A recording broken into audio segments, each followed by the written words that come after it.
When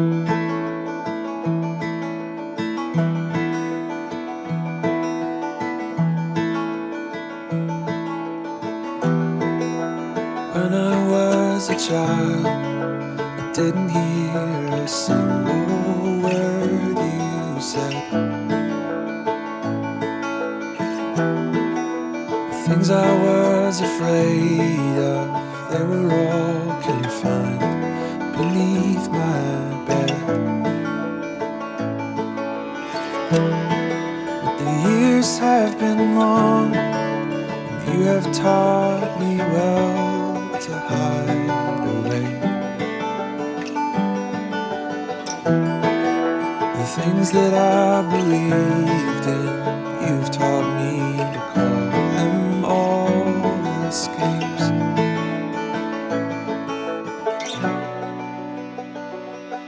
I know who you are now. I know who you are. I know who you are now.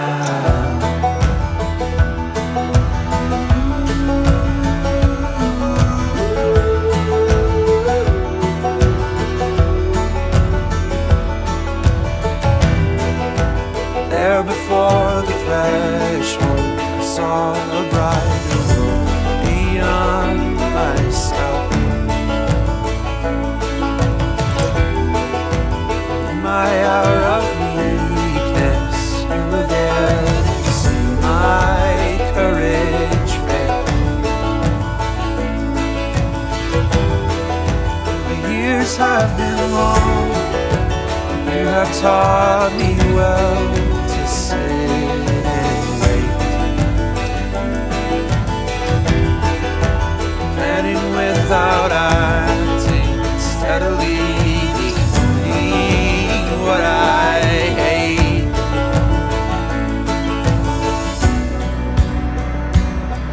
I know who you are now. I know who you are. I know who you are now.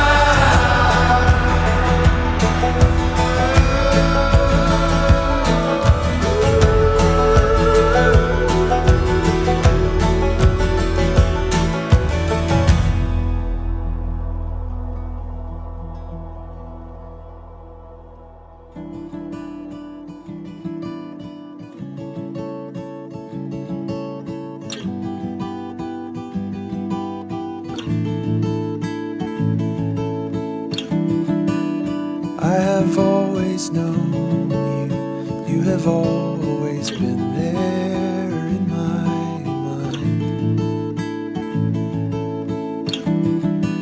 But now I understand you, and I will not be part of your designs. I know who I am now, and all that you made of me.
Hello, everybody, and welcome back once again to our Percy Jackson Chronicles set in the days before the books. We are here again, and I swear to God, I keep doing this, where I don't know what fucking episode we're on. It's like 21 or 22 now, I think? Does it really matter? No, I Oh, guess it doesn't. I really guess it doesn't. Yeah. So anyways, numbers are invented by the devil. wow. Wow. You heard it here, folks. I guess someone was really bad at math in school, and that someone is me. I So, was. I, I mean, I wasn't bad at math. I just hated. fucking, I was I just terrible. hated I had to be forced to be good at it. Like, I remember being in school and Algebra 1 kicked my ass so hard. But that's not related to what's happening now. It's that ADHD in us, man. It's getting us again. So, math qualms aside, um, 9 months have passed since our heroes returned victorious, if one might call it a victory. I don't know if you guys would consider that a victory or not, actually. I mean, you did free the werewolves and you did kill Lycaon, but, you know, you also lost Artemis's divinity, and Aaron died and then got resurrected and then died again and then got resurrected again. It's complicated, I guess, but 9 months have passed, We don't. and over the school year, after things seemed to somewhat return to normal, for as normal as life can be for demigods and werewolves and satyrs, and unfortunate mortal boys who get involved in really chaotic shit. I'm looking at you, Stephen. That is who I am referencing. Yeah. Over those 9 months, the party returned to school, back to their lives as much as they could before, and they also have been attending Hecate's Academy of Sorcery over those 9 months. But I'm interested in hear what our party has been up to over all of that time. So let's talk about those 9 months. What have our characters been doing?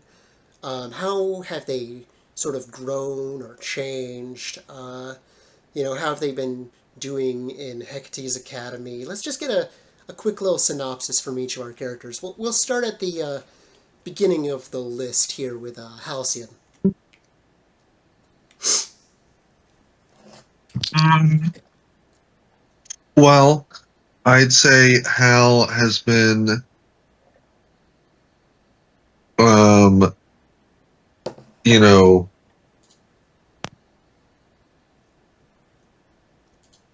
been with his trying to be like supportive, trying to go, be with his mom while you know, the both of them learn how to cope with being werewolves, sort of, you know, teach her how to, you know,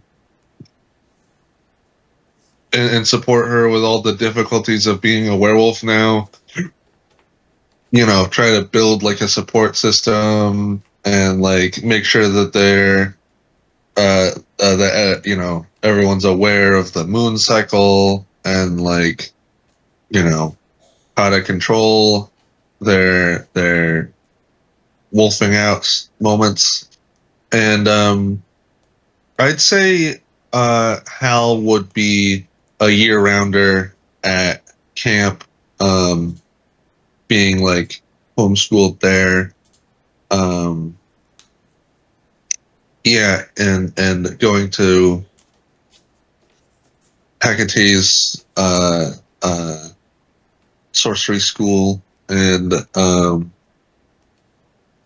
just trying to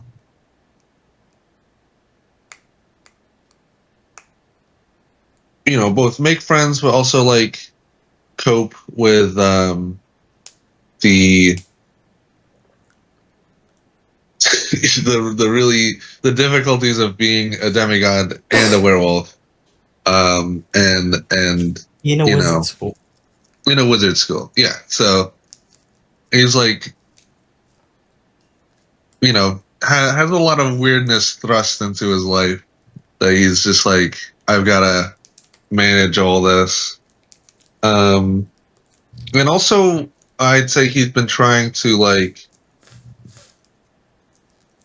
on the side. I mean, as much as like a kid can figure this out, try and figure out where the heck evil wizard man is, and who he is. Like study up on him. Like he's probably in books somewhere, So he's old enough to be in books. And that's what he's been up to. I can tell you about exactly what Hal's been able to figure out as soon as we get the synopsises from everyone else. Actually. Okay. All right. Okay. Was that all for Hal? I'd say. Let me think. Been 9 months. Stay year round at camp.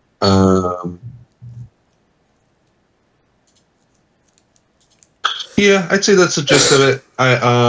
That's what I wrote. Let me see. Is there anything else I wrote down?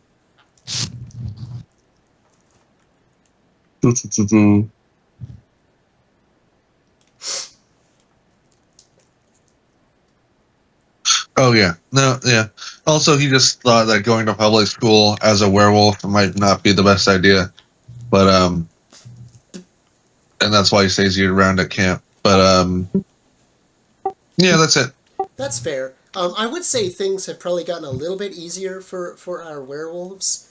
They, ever since the end of the Battle of New Arcadia, the potion that Beatrice got in her book that she gave to a bunch of other people, it does. You can't always have it because the ingredients are kind of hard to come by, but you do have a limited supply, and it helps you to not like completely lose yourself when you transform. So Okay. it does help to manage the wolfiness just a bit. It's like an EpiPen, but for lycanthropes. Yeah, kind of. Yeah, you feel a transformation coming on, and you're just like, oh shit. Oh. Yeah. Okay. Pretty much, yeah. So it's probably a little bit easier.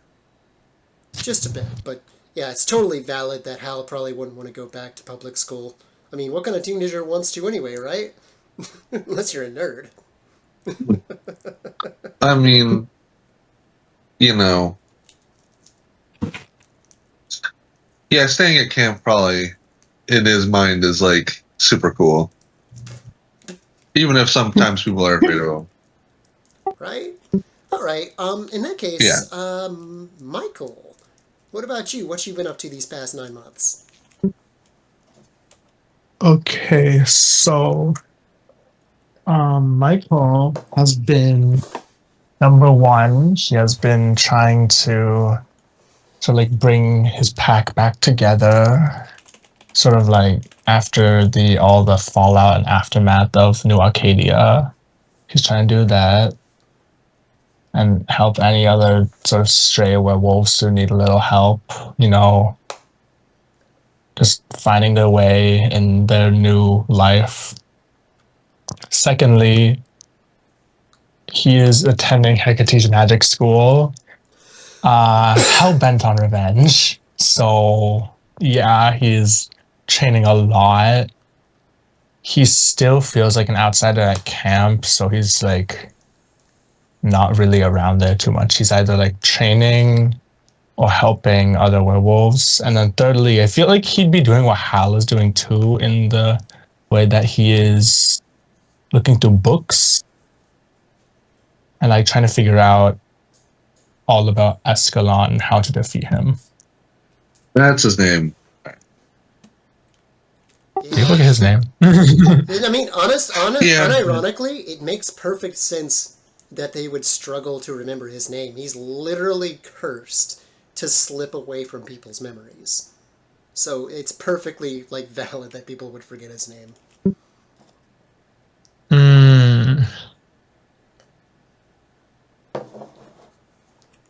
Okay, so helping the werewolves and trying to learn about evil wizard man. I'm trying to think. And has that been all that Michael's been up to lately for the past 9 months, or? Yeah, just helping out the werewolves, learning about how to defeat Escalon and wizard school magic montage. Woo!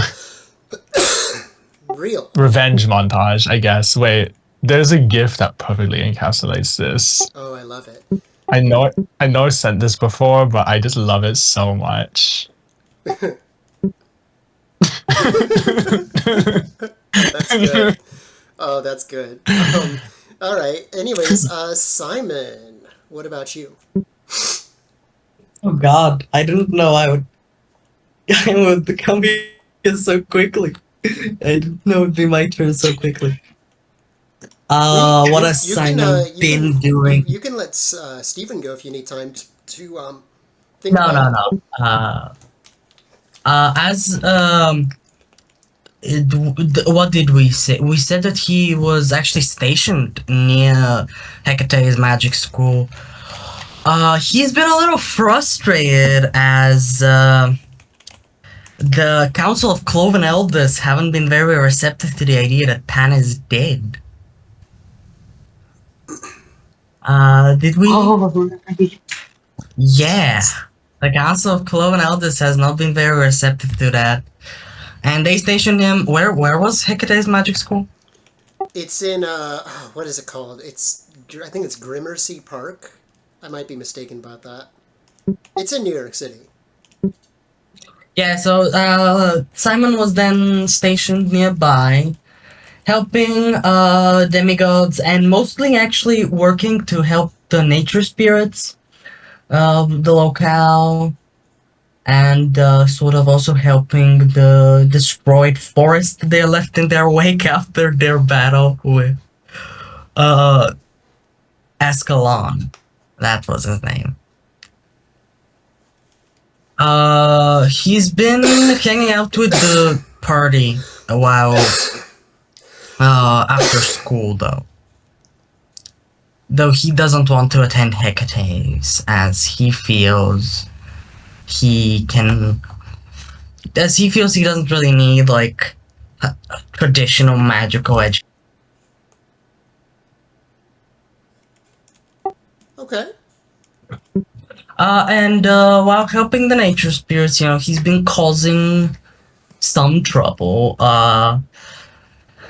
Sort of a ruckus. Lots of people in the area have been complaining of hearing strange music that seems to come from nowhere in the middle of the night. And parties. Be still, for there is strange music about.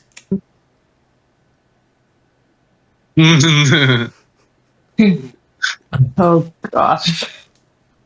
And also, he has been trying to awkwardly flirt with Aaron when they see each other. The Aphrodite kids are gonna go crazy. Right? The ship must be strong. Mm-hmm. He was a goat and he was a bat. Can I make it any more obvious? Oh my gods! I go.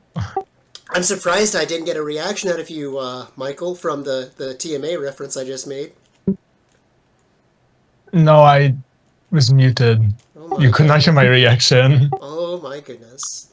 Yeah, I was like, he's definitely going to pick up on that. And then silence. See, he took my advice to heart, everybody.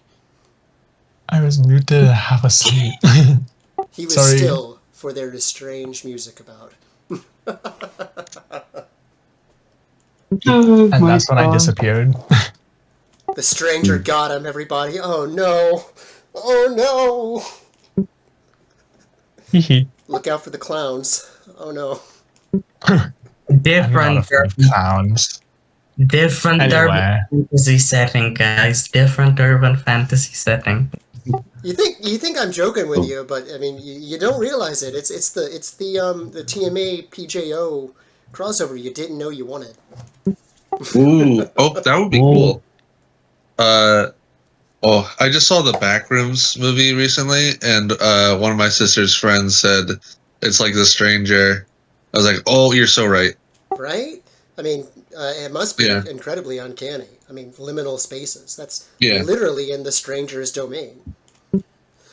yeah, yeah. And then there's like not people. Yeah, I'm not gonna spoil the movie if you haven't seen it, but there's not people. Oh my god. Yeah. Well, I guess if there's not people, they don't have to pay any actors. Yeah, yeah. Okay, and last but certainly not least, the main man, Stephen himself, aspiring sorcerer in the making, who ain't gonna have no lack of being a demigod hold him down. What's he been up to these past 9 months? Great question. I mean, obviously, with going to Hecate Magic School Academy, however the heck it's, I already forgot. Sorry. Um, uh, well, he has been a very dedicated student because this is like first the one thing that he can do, and also, you know, his way of trying to be more useful and become strong to be a little bit more able to hold his own for the next time they have to confront evil wizard man and whoever the heck is working with him. And aside from that, he has also been trying, like obsessively, almost obsessively trying to learn as much as he can about Greek mythology. Exactly because, well, the first time they went on a quest, and he was very much not informed about what the heck is about what he was dealing with. So, knowledge is power and all that jazz. He also has been like training with the hand axe to try and like get a little bit better at doing that as well. And aside from that, just spending some time with Aaron, like they get to like talk and interact more. They probably grow closer because it's been a few years since they were last together, and on the day they find each other, a lot of crazy stuff. So yeah, I guess that's it. That's what comes to my mind. Fair enough. I just thought about this. Sibling dynamics in Percy Jackson always seem to be super fucking tragic. Like, you have Nico and You think? Bianca, and Bianca, like, dies, and then you have Thalia and Jason dies, And Jason and dies. then you gee, have, I wonder why is and then you have, Baby. like, the Dionysus twins, and one of them dies. It's like Castor all dies. of it's Pastor. like all of like it's like one of them is always gonna die. I don't think there's well To be fair, yeah. to be fair, why would you name your children Pastor and Pollux if you don't want to die? No, honestly, with the whole thing about is knowing that names have power, yeah. Why did you think that was a good idea? Mm-hmm. But anyways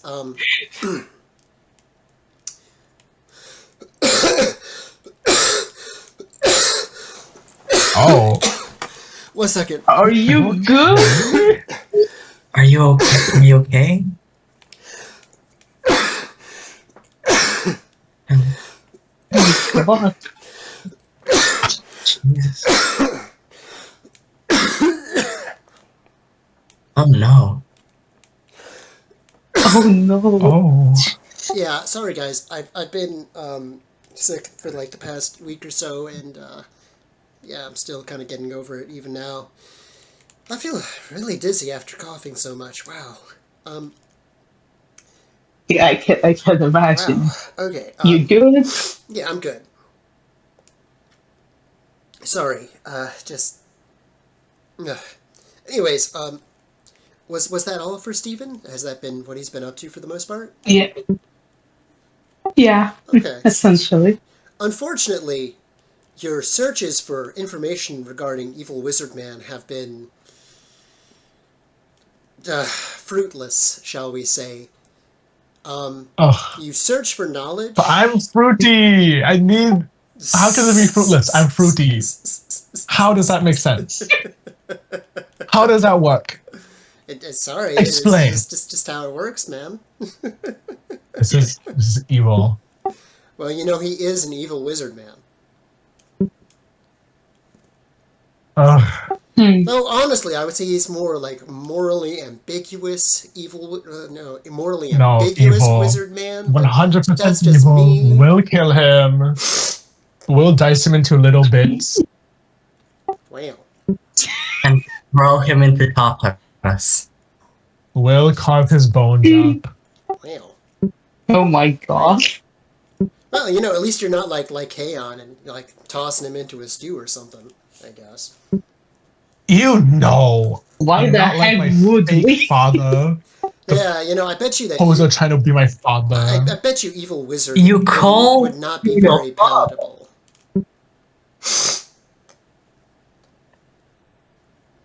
That sounds so weird to say. I am quite glad that you have called me your father, boy. I said fake. I said No, fake. no. Don't you Go ever away. mix that up. Go away. Go away. Go away. Sometimes I'm not. we can still hear his voice. It's almost like he's still here. Oh, during these They're haunting us. I know recurring nightmares of Lupa dying and Lycaon and like his like whole like original like kidnapping by Lycaon is like those nightmares are like just repeating over and over and over. Poor Michael. I know that's happening. Actually, may I, as the evil spirit of Lycaon, send him a very specific nightmare? Not yet, but we're definitely going to do that later on in this chronicle. For sure.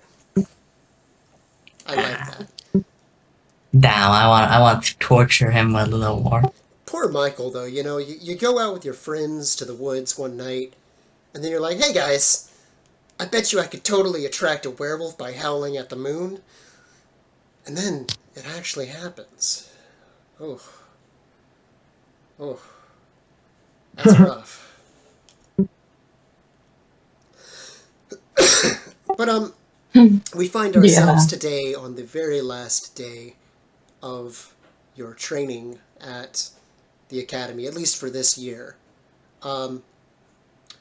It's been a hard, harrowing journey these past 9 months learning magic. Your professor has been very difficult, very exacting in his demands and expectations of you. He's not a mean guy by any stretch of the imagination. He just has very high expectations and whatnot. He's a 30-something-year-old man, and he goes by the moniker Professor Wormwood. Quite the stylish Wormwood. sort of gentleman. He is kind of like Michael and Ivy, sort of goth-like, I guess you could say. Typically comes in with a sort of a vest. He's got himself a nice, fancy magician's hat sort of thing going on. Lots of like silverish sort of jewelry and whatnot. He's He's got this very well kept sort of like facial hair kind of thing going on too. And despite his looks, he's actually quite upbeat, perhaps in stark contrast with what one might expect with his appearance. Oh, and also, Hal, it's your birthday because it's the summer solstice. Oh my god, happy birthday. You made it another year. Wow. What am I? What a crazy year. Wait, is Hal? What? Hal? Shoot. How old is Hal? Is he I think 14 now? Yeah, he would be 14, if I recall correctly, yeah. Yeah, 14. Wow, 14. Crazy year. Yeah. Right? Hopefully he doesn't blow up another Yeah. fucking birthday cake this year, huh? He Oh, is gosh. like. He is like. Yeah, he's like making sure they have like fire extinguishers on standby, like a. Yeah, no risks. Maybe this year, Maxwell will actually be able to get a slice of that cake. Yeah, we'll make sure of that.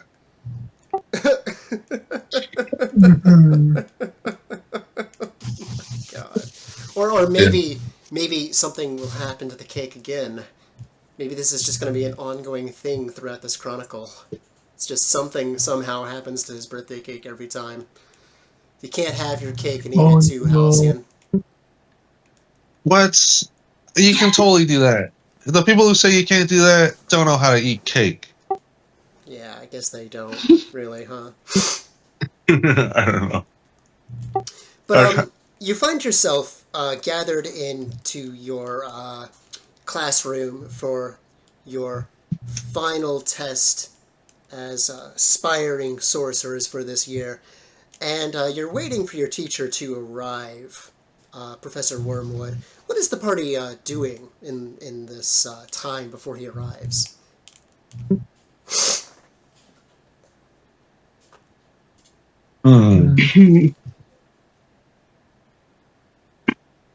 I guess. I mean, I could see Steven just like it's just like while they're waiting, just like writing out some story that came to his mind, just to like pass the time and to distract himself for a little bit, maybe.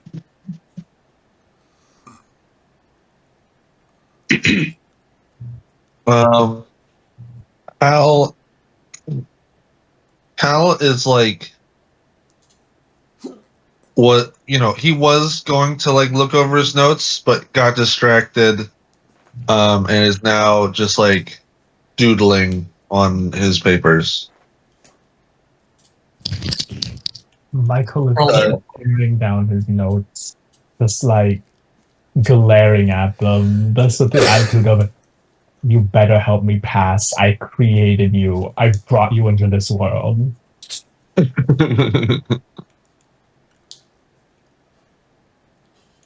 Okay, fair enough. Out of all the people in this room, I relate to Halcyon the most. Like, that's 100% me in class. I'll be sitting there, fucking doodling away. I literally have one of my fucking old notepads right here, and it's just fucking filled with old doodles and stuff. It's great. Yeah, alright then. In that case, we'll go ahead and speed things along. Your teacher, he walks in through the door in the back. It sort of creaks open, and in this sort of comedic sort of way, he peeks in at first through the door. He puts his fingers there with this sort of like mischievous looking smile. Hello? Did I get the right classroom? And then he steps in, and then he awkwardly closes the door behind him. Good morning, class. How are we? Are we doing well on this day? It's the final day. Everybody ready? Yes, Professor Wormwood. Yeah. ready as I'll ever be, I guess. Theoretically. He looks over at you, Simon. Why am I doing Who? that? Yeah, you're there because you're just like gonna escort everybody back to camp Observing. after. Yeah, and So then you're like, just like a Like, guest. where did you come from?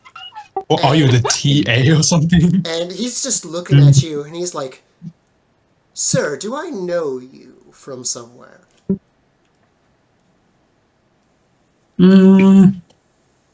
I don't know. Have you ever been alone outside at night in the deep woods, listening to the silence? And then have you felt the twinge of dread crawl up your neck? Every day. That's a very weird way to. Then you have met me.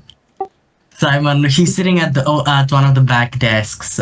His previously with his hooves on the actual like desk itself, propped up there, but then he just sort of shifts, so he's on his elbows. I'm just here to escort the youngins.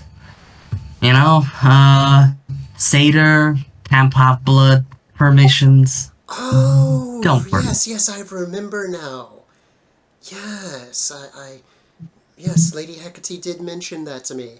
Well then, you are, of course, free to observe, be our guest. I'm sure you'll find this enthralling, perhaps even. In that case, let's begin. And, I'm sure it will be magical. I'm sure I'll be bewitched. It's pure Bewitched. sorcery. uh, again, I can get this over if I don't like cramped buildings.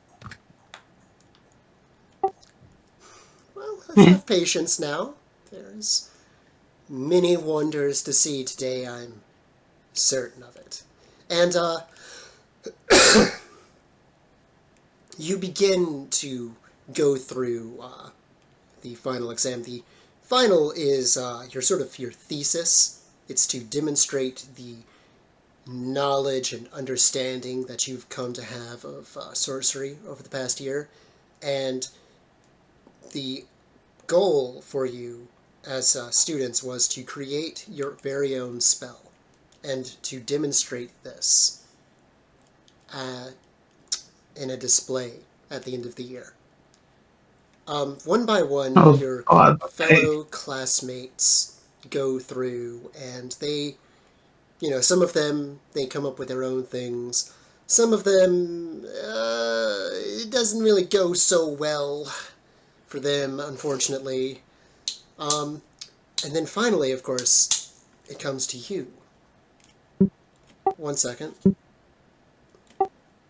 Who's going first? Actually, we can do this. Hope, tell us about your boy and what he does for his spell. Okay, why put me up? I did not prepare for this. Wait, let me give me a sec.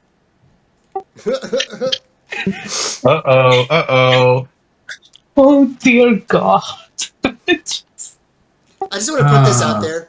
I feel like Professor Wormwood would definitely be the kind of guy to just like throw surprises at you guys, just to like test you. It's like magic comes when it will. He's one of those. He's like my English teacher. What's the general age range for this class, for the record?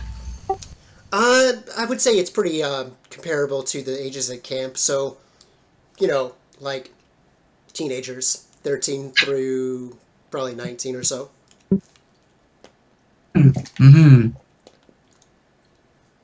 I don't know. I feel the boy would already be a little on another skill level compared to the rabble.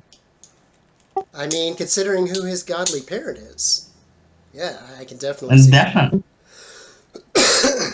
What? So I don't know. Would he be going through this exam? If he's a student there, yes.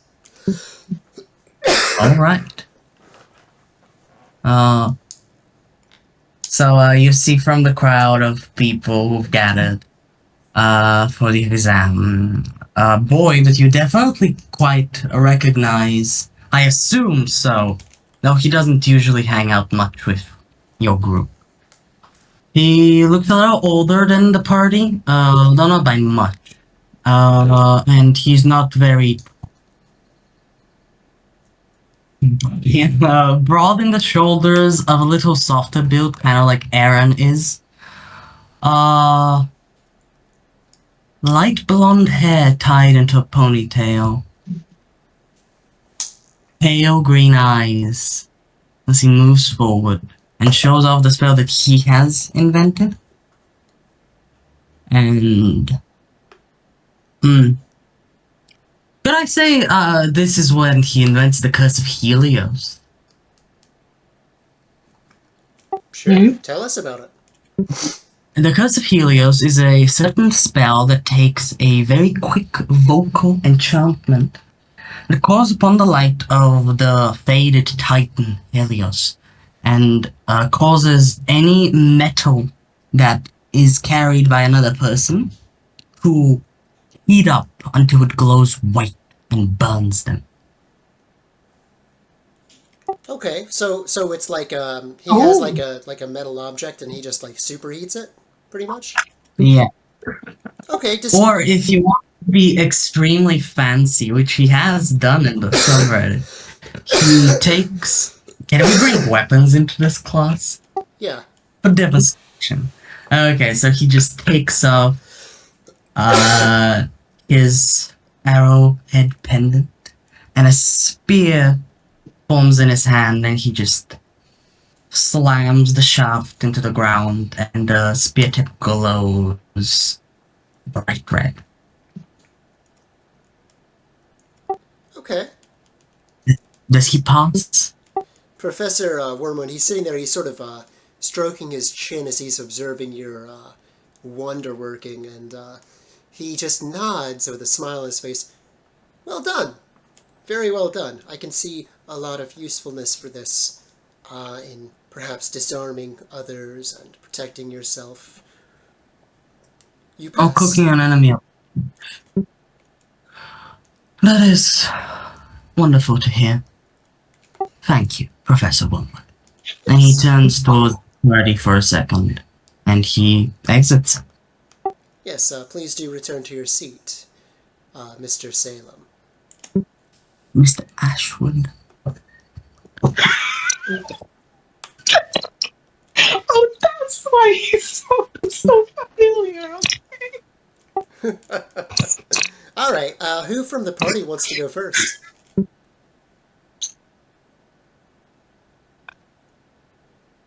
I can go if no one else wants to. Okay, all right, Steven. Let's go ahead and see what you got.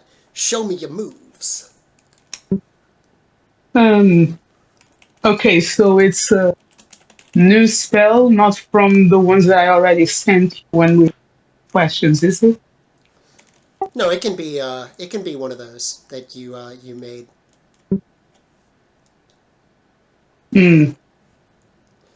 It's just gotta be No, something. you know what? Since I have like It's just gotta be something that your character would have made, like over the course of the year. So it can be one of the ones you already have. You don't have to make a new one up. okay. Okay, I guess the one that he would have like developed over the year to be like useful, I guess. And the wording spell, I guess. And okay, basically, like what this spell does is that when Steven writes that tag on a piece of paper, on like 4 pieces of paper, and he places them into like the shape of a shape of a square, or like any shape really that he can muster. It forms like a force field that closes all around people and can like change area and all, but it's basically like a big shield, like a zone shield, something of that sort. I am not sure if I'm explaining that correctly, but it is what it is. Okay. The professor examines the barrier as you conjure it. Interesting. A protective spell. What is this barrier designed to ward for, Mr. Stonerest?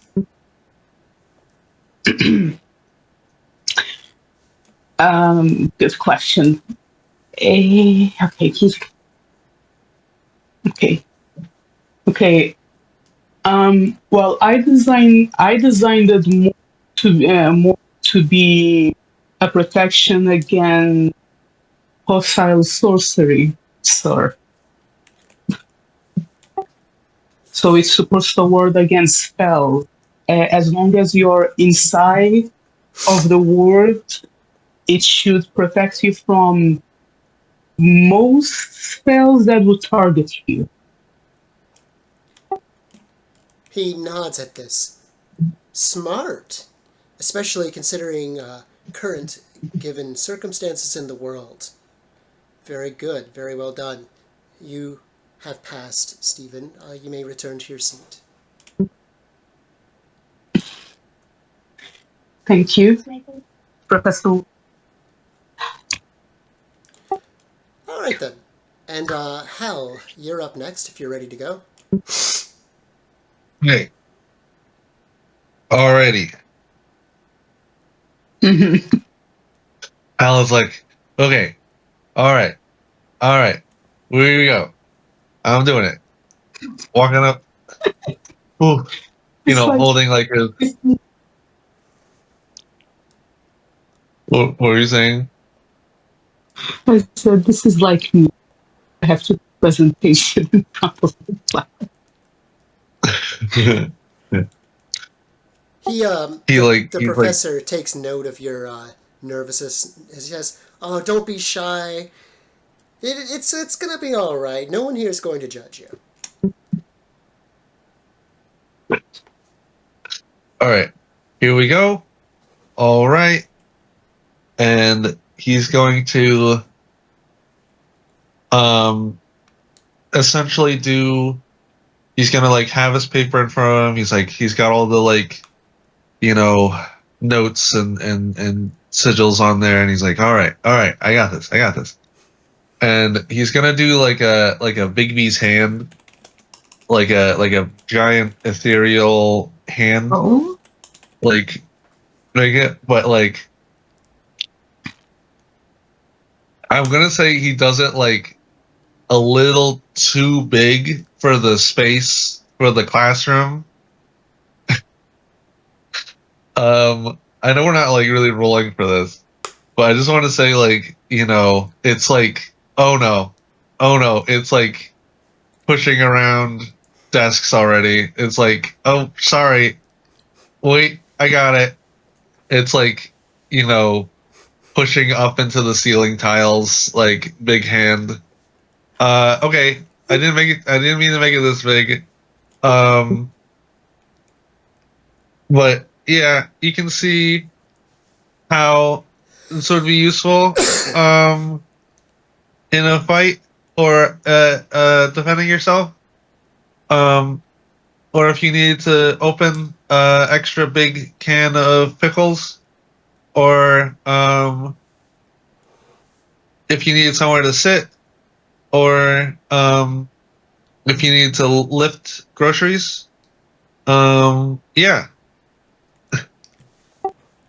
Professor Wormwood, he has this sort of amused sort of grin on his face. He closes his eyes. He slightly tilts his head back, and he starts to sort of chuckle before he speaks. I have to hand it to you, Halcyon. This is good. This is very good. God. Your control could use a little bit of work, but I can definitely see the usefulness in this spell. Though, perhaps, if I may offer a slight criticism. There's a spell sort of similar to this. Your friend Beatrice is familiar with it, and I believe it was invented by Our Lady Hecate. You can make the hand invisible, which may prove more useful. Whoa. Okay. Well, what if you like wanted to wave at someone really far away, and you needed the hands to be like visible? And he just smiles just even wider, and he claps his hands together, and he says, "You are very right about this." And he nods, Um. and he says, "You pass. Very well done, Halcyon." Okay. Halcyon uh is like happy with that, but also he like struggles for a minute to like dissipate the hand. He's like, "Oh wait, I got this. I got this." Uh uh Here we go. He's like going through his notes. Okay, got it. And then like lets the hand go and then like shuffles back to his seat. That's good. We can come up with the details for that spell later. But Michael. Okay, my turn. So for once, Michael is not that sassy. He's more serious. And he's going to be like, for this, I need a volunteer. He also sets down a potted plant on his desk. Just a little flower. For this, I require a volunteer. Very well then. I shall assist you then, Michael. Let's see what you've got. Oh. Thank you. Oh. So Michael, he slowly turns towards the plant and extends one of his hands, sort of like as if to beckon, like fingers outstretched, very elegantly. And the flower begins to discolor. It begins to wilt. It begins to desiccate. He closes his fist tightly and throws and sort of opens his palm and moves his arm very quickly in the direction of Professor Wormwood. And it's sort of like a trail of like deep green and like interspersed with a bit of like deep with like a bit of like blue and black. And then it would like swirl around Professor Wormwood, and he would likely feel stronger. His reflexes would likely feel more attuned. He'd likely feel like he has like more awareness and more strength. So he could like move more agile, like lift slightly heavier things, like stuff like that. So like it's like a transfer of like life energy, basically. His expression becomes more neutral as he realizes this. And he clasps his hands together and he says, "Well done. I can see the practical applications for such a spell, weakening your opponent and empowering your allies or yourself. Though I would stress, of course, Michael, the ethics of magic, as we have studied extensively. Of course, I cannot control what my students do with their magic," he says, sort of addressing the classroom, "though I would hope that whenever possible we do avert from harming others if we can, only to defend ourselves if possible. We do not want to become like, well, those that have precipitated the reopening of this academy. I would hope." Don't worry, Professor. I only plan on using this on those who deserve it. Well, Why are you that's not. saying it like And then he'll like crack his neck one side and then the other and be like, "May I be seated?" You may. Go ahead and take your seat. You have passed. Thank you. Thank you. And And a few more of your classmates go after you guys. And eventually, after several more have gone, eventually everybody is either passed or failed and whatnot. And it's over. These past 9 months, they come to an end. Your professor, he sort of leans back on his desk and he says, "Well then, it looks as if this is the end of our time together for this year. I am proud of you all. To have seen how you have gone and grown over these past few months has been satisfying. I'm struggling to find the words really to convey how happy I am with my students. I am proud of all of you. Unfortunately, though, this is the end of our time together for now. Come the end of summer, back in September, I hope to see you all here again, and I would urge you to remember the lessons that you have learned and to carry them with you into your practice as you go into the future. Be sure to study up over the summer. Learning never stops, even if you are not in school. Remember that. There's always more to learn. And please be safe. I know that it can be difficult for demigods. Even if I am not a demigod myself, I know well of your struggles. Please be safe. The world is in quite a set of circumstances now, isn't it? That will be all. You may leave now. Though Halcyon, Michael, Stephen, if I could speak with you for just a moment before you depart. Oh no. The rest of you, you may Uh, leave. Whatever it was, I didn't do it. What? Why is that your first thought that you did something? Simon No sort one of said anything. I didn't do anything. I don't know what you mean. I didn't do whatever it was. No one said anything. Was it about Actually, the no, I don't noodles? I'm believe you. sorry about the Michael, what did noodles, you do? okay? Was it about the noodles? I'm sorry about that. the fucking noodle incident. What? Oh yeah, I could just imagine Michael accidentally animating his noodles and then like, going on a rampage in the cafeteria. Um, Totally on brand. This is true. It's the attack of the killer. oh It's the God. attack of the killer spaghetti. You know. Killer spaghetti. No, that's true. They never did catch that spaghetti. It escaped into the ventilation shafts of the academy. It's still out there. Oh, that's terrifying. Oh God. Very on brand. Anyways, You need to lie on. after the three of you go and you approach the professor, his demeanor is still very upbeat, very cheerful. It doesn't seem as if you three are in any particular sort of trouble.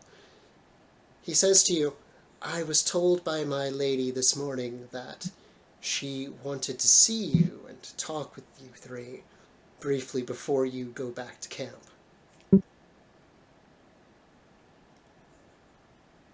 So, on your way out, please do stop by. She is expecting you. Okay. Okay. I see. Does that include Simon? I assume is also with the group. He raises a finger and goes, "Does that include, or should I refrain from?" I'm not sure. Feel free to go with them. if my lady does not wish for you to be there, I'm sure that she will make that very clear. But I don't see any potential harm in it. I mean, yeah, Hecate is kind of, you know, terrifying. He considers this, his eyes like going up in thought. Yes, yes, I suppose that she is. Perhaps, yeah. But I'm sure it'll be all right. You'll be okay. Okay, okay. I mean, can't be any worse than the immortal wizards and the cannibal and the murder and Uh, the monsters. don't jinx it, Simon, please. Aaron, Yeah. he suddenly sort of like appears there. He manifests.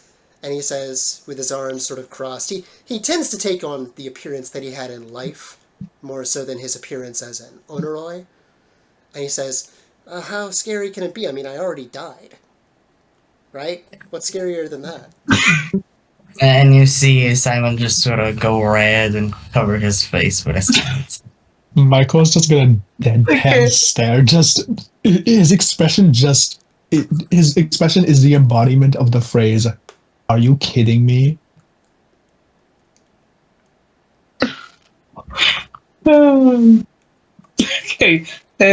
Like Steven just looks at Aaron and is like, okay, Aaron, listen.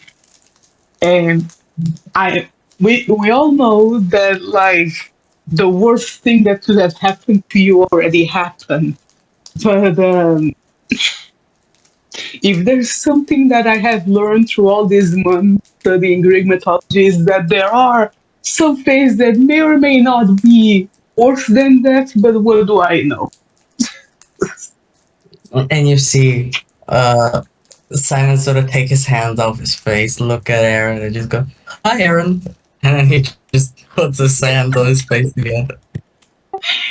She's adorable. Oh, he's Uh, shy. remind me again. So, oh, Christ, have him and Aaron like already started like, like being a No, they thing? have. Okay, so we're Simon not there yet. Simon's been trying, but he's reduced to this most of the Gotcha. time. So Aaron, he sort of looks at you Relatable. with this confused look on his face. He's like, "You okay, Simon? You're looking a little rough there." uh, uh I'm fine. Allergies, you know. Oh yeah, they're really No. bad in the summer, huh? Yeah, terrible allergies. Why not cover your face and keep them on? What That really allergies? You helps were with fine just allergies. 2 seconds.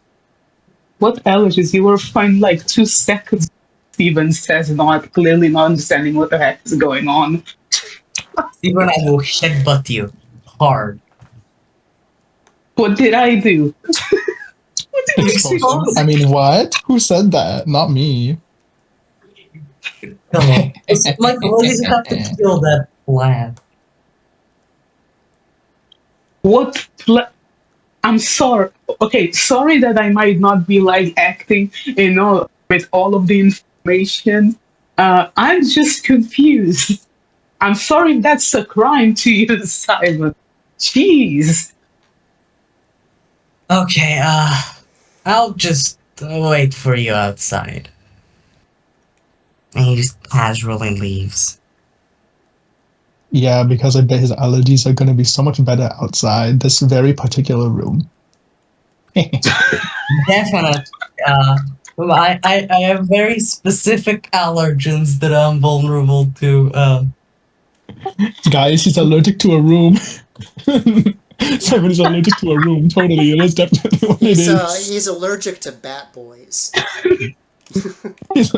Okay, Michael doesn't say that, but Michael definitely is saying he's allergic to a room. It's a room. Oh gosh, that's This hilarious. specific room. This particular room. To Okay. be young, I remember when I was your age, as Professor Ormwood says. Those were times. They certainly were times. I wouldn't keep my lady waiting too long, though. Do have a good day, everyone. Yeah, that's a good way to turn into background. Okay. Have a good day as well, Professor. I guess we should get going then. Okay, and we're going to take a short 5-minute break here, and I will be right back before we continue. Hey, gotcha.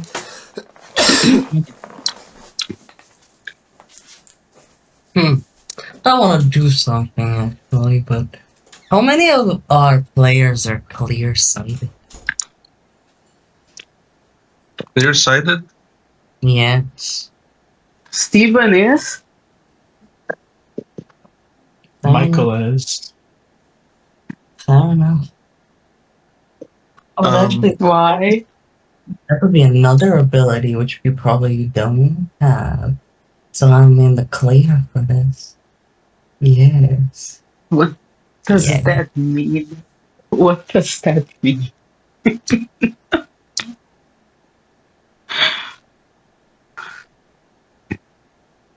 Also, where the fuck did Salem come from? I was not expecting him to appear out of nowhere. The Prince of Ayaya has no need to explain himself to you, peasant. Peasants. Whoa. Who's a peasant? Well, Salem is a gentry, so.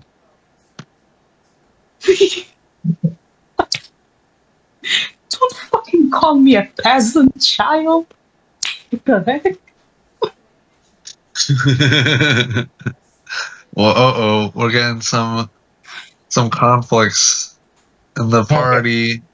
Some useless deep lore. Salem Ashwood is the son of this asshole Robert Ashwood, but Robert Ashwood himself is a descendant of the Ashwood family, specifically the American branch of the Ashwood family, which is descended from the Irish branch of the Ashwood family, who are an old English Hiberno-Norman gentry line.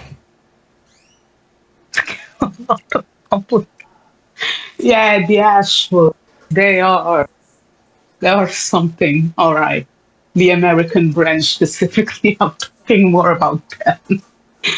But like, oh gosh, but yes, Salem. Don't call the older witch peasant. Okay.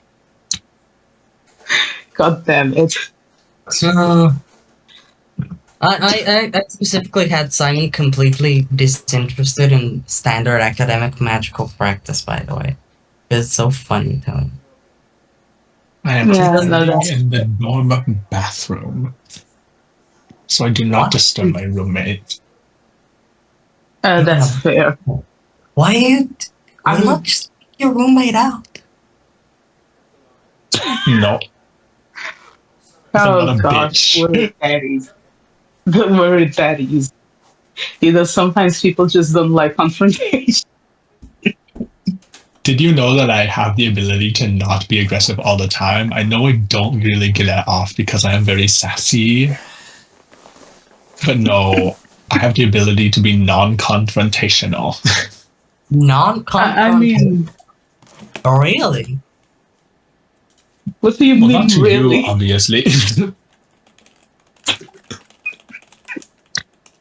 Evil person you are. A grave, demonic presence in my life. I'm back. Why the You're giving one? me too many compliments. Like, I'm really flattered. Man. Welcome back, Lai. Our party is falling apart. Oh no, what happened? We're I'm in a bathroom right now. Salem is gonna call. Although I called Darcella peasant. Oh my god. Yeah, and then I was like, boy, don't call the older witch a peasant. Who the fuck are you calling a peasant, man? I mean, Zeno is technically gentry, so Wait. Hmm. Who is he calling a peasant? Darcel? yes, Oh my god. the woman, the real person. He's just the fourth wall breaking character. He just Oh looks my at he god. just looks at the nearest wall and he's like peasant, while the rest of the party is just looking at him like, the hell? Okay, let's get going. I did DM you so. Yes, I replied. Anyways, Ooh, there's scheming. anyways, um, when am I not scheming, Lyric?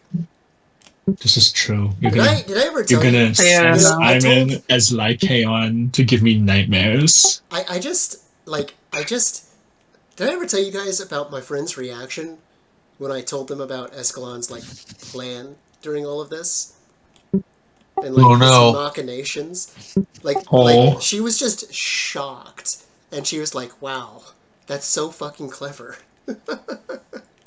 Oh no, clever evil guy. We gotta kill him. Yeah.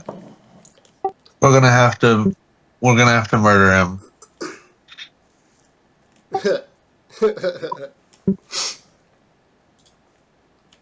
So, anyways, oh, okay. As you guys are walking to the location you've been directed to go to, the head mistress's academy office. Um, what are you guys talking about along the way? What are you doing? Um Michael's trying not to laugh at Simon's reaction to Aaron still. Yeah, you Like, see Steven Simon's is ears are covering his eyes. yeah, Steven is still confused and he's like, okay, what's that all about, Simon? Are you good? Are you sick? What's Oh, I think going on? he's more than good, Steven. Don't you worry. He's doing great, actually. I've been struck down by divine madness, Stephen. Divine madness. See? He'll never Divine be. madness? What did you do to Mr. D? I'm He's not feeling better than ever. This I to don't know you. what you mean. wrong god. Wrong god. Wrong God. Then who? uh, uh, mm, mm, uh, this one lady. This one lady does. Do you have any idea how little that matters? Just tell your brother to get out of here, so I don't have to see him. Um, what? Aaron, Aaron, did you just he Aaron? chimes in and he Aaron? says, "Sorry, dude. I'm kind of stuck here. I mean, I guess I could leave if Steven tells me to, but I kind of have to stick around." Ah, Uh, huh. I mean, okay. Aaron, did you do something to him? What the heck is going? No, I didn't do anything. What the heck? Okay, Uh, you know what? You know what? After whatever the hell like, Lady Hecate needs us for, Simon, can I then talk to you alone so you can explain to me what is going on so I stop being confused and oblivious about stuff that you guys keep talking to me in riddles about? oh God. I mean, hey, bro, it might just be like a goat thing, you know? Be I don't alright. think it is, but what do I know? I don't think that makes sense. I don't think that makes sense. Steven, we live in a world where I have giant bat wings, and Michael and Halcyon are werewolves, and I mean I could keep going. Does anything make sense? Fair enough. Still, though, I'm serious, Simon. I'm kind of getting a little bit weird. So, at the very least, to like quell those, can you talk to me afterwards, please? Ah, Simon sighs. Okay, I will. Thank you. I appreciate it. Alrighty then, and you continue on until you reach the pitch black door where the headmistress of the academy spends quite a bit of her time. The doorknob and the knocker are both silver, unfortunately, so it looks like it's going to be Stephen or Simon that has to knock on the door. Very Okay, inconvenient. sure. What did you say about the door knocker? It's silver. Oh, that's what you said. Yeah. Well, So, I guess Stephen will go and knock on yeah. And you notice I'm this. just gonna. You notice this strange sort of smell. It's like this sweet, almost sort of like spoiled sort of smell. Suddenly, perhaps strikes you as strange. Maybe some sort of alchemy, yeah, something of that that's nature. maybe. Okay. But yeah, do you Alchemy, knock yeah. upon the door, Stephen? Yes. And from behind the door, you hear a woman's voice, and she says, "Come in. The door is unlocked." Okay. Okay, I guess we go in then. And that's what we're here for. Do.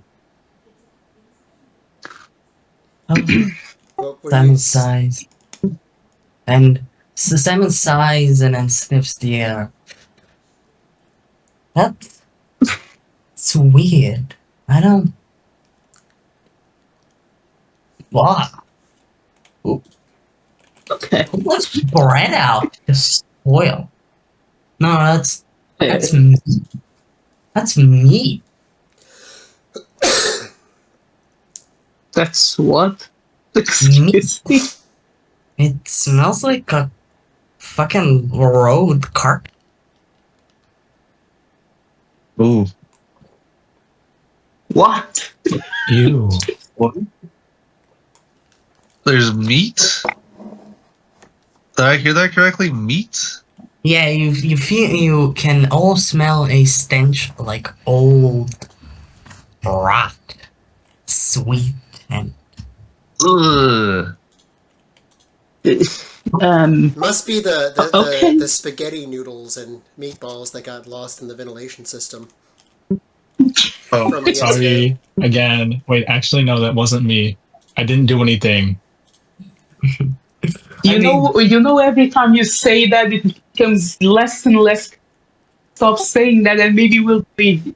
And in fact, as you're like sitting there, you think you can hear something like moving around in the vents too. Eerie. Oh God. Michael's eyes just dart around for a moment, but then he forces his face to be still. Okay.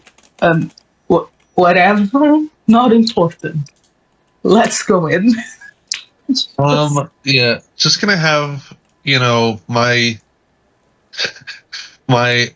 Halcyon's gonna have his lighter just like in his hand, just ready for whatever meat monster might be over there. he's read too many scary books. It's Thinks a it's my, you know. He's listened to too many episodes of TMA. Meat is me. Yeah. Maybe.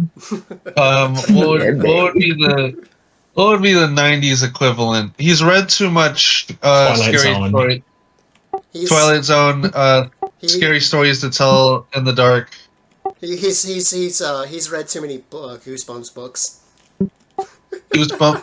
Yeah, he's like, this is exactly like Camp Jelly Jam. I don't know. Oh my god. I don't know. Jesus.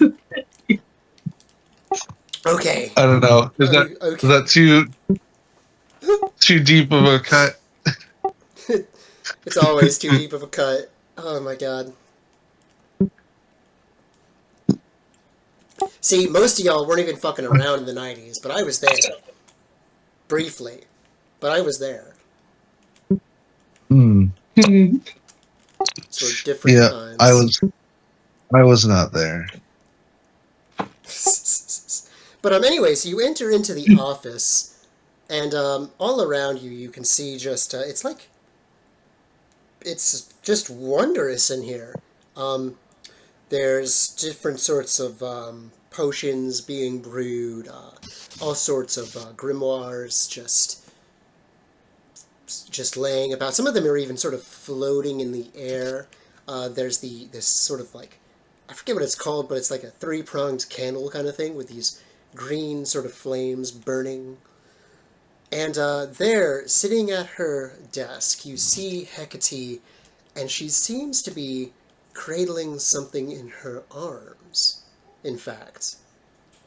And as you enter in and you close the door behind you, she puts up a finger to her lips, and she does like a sort of what's the word, gesture. And she appears in her, you've noticed as you've seen her over the past year, she generally appears in one of three forms, her maiden form or her crone form. But today, she is appearing to you in the form of the mother, it seems. And she speaks in a quiet, echoing sort of voice. And she says, "Hello. So then, how was your time here?"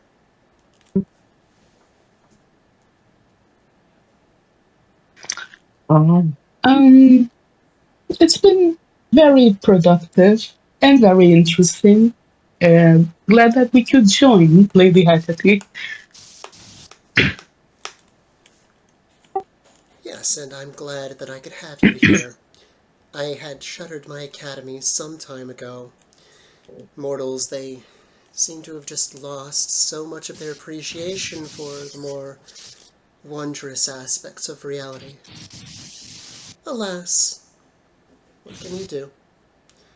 But circumstances demanded that I reopen the doors of this place, and I am glad for having done so. I'm sure that you're wondering why I've called you here today, no doubt. Am I correct?" Yes, correct. I Did mean, something happen? I'm not even sure I should be here. Simon says. Simon says he said the thing! Oh! God damn. Okay, she looks to you, Simon, and she says, "You are welcome here, Simon Meadows. Your company is welcomed. Please." And she sort of gestures to in front of her, and these four seats sort of slide silently across the floor, placing themselves in front of the desk. "Take a seat. We're going to have a chat. You're not in trouble. Nothing like that. I just wanted to discuss something that all of you have been looking into. over this past year?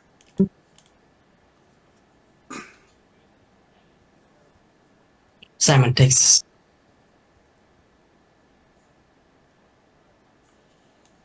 Okay, what about the rest of the party? Michael will Yes. take a seat as well. Yeah. How are there enough seats for all of us? There are. Okay, cool. Otherwise, Hal was going to just sit on the floor, but he'll take a seat. One of the many side effects Yeah. of being a werewolf, you suddenly become averse to seats. It's quite tragic. Yeah. It becomes much more appealing to sit on the floor and scratch yourself with your own foot. Really reach those spots you just Hey can't get to. now. Oh Hey now. god. let's not go crazy. It's too Let's late. not go crazy. It's too late, Halcyon. Evil stereotype. I'm already crazy. Couldn't you We're tell? already crazy. Okay. So, anyways, she goes over to, and you watch as she walks over, surprisingly, to a nearby crib of all things, and she places what she had been. You hadn't been able to tell what it was up until this moment. It's actually a baby, of all things, into the crib, and then she sort of walks over back to you, taking her seat once more, and she says, "I noticed that over this year, all of you had been looking into, well, he has gone by so many names." And her expression, Salmo? her expression turns almost sad for a moment as she begins to speak. I believe he's going by Escalon now. Is that right? I mean, we kind of Um, prefer Salmon, but Saruman is not his name. Yeah. I mean, I Escalon guess is. Escalon probably isn't his name either, but we know him by that name. Yes. Yes. I've been to Escalon. It's a town. Truth be told, Escalon It's is he the name. does not have a name anymore. You may have noticed, perhaps, that you were not able to find any sort of information on him, even here in this place, and that is not a coincidence. And as she speaks, you had this strange sensation come over your mind. She says some sort of a word, but it's like as soon as she says it, it just like doesn't register in your ears. There's just like this high pitched, not painfully so, but ringing almost in your ears as she says whatever this word is. Simon And immediately put to his ears. He has very sensitive hearing. as she finishes uttering that word, she says that was his name. But well, a long, long time ago, the king on Olympus, he punished him, and part of that punishment was erasing him from the world's memory. His very name was stripped away from him. And, well, even now he slips from the memory of all of those around him. And, well, I thought that since all of you are involved in this and you're looking for answers, perhaps I would help you to find them. If you do not wish to know, then of course you may leave. You always have that choice. Choice is so very important, but I wanted to indulge your curiosity.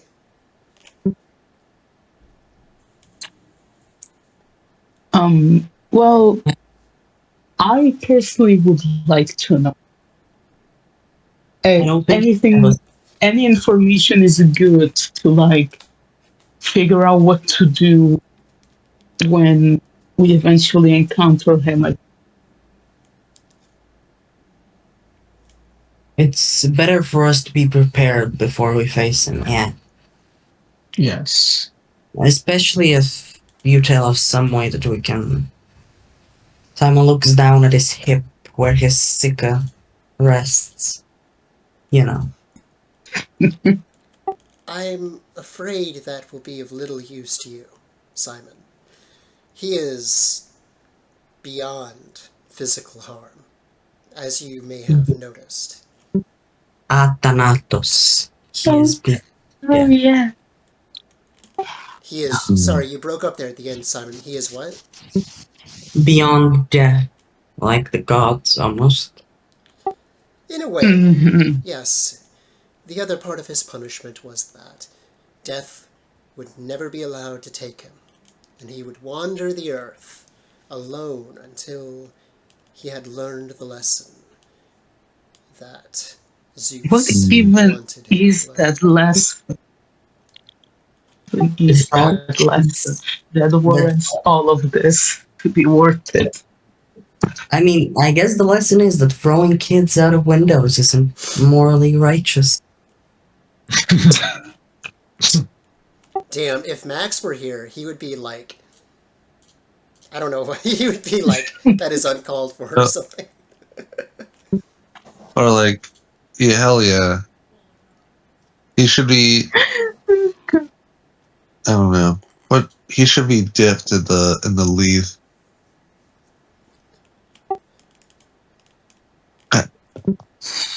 That would fix our problems. She begins to speak and she answers your question, Stephen. That lesson was to let go. Something that is very, very hard. Oh God. A long, long time ago, back when the gods still resided in Greece, he was once my student. He came to me after his adoptive mother had passed away. She was a follower of mine. He was much like all of you back then, just trying to learn and make his way through the world. He was innocent. He was, dare I say, even perhaps what you would call a good person.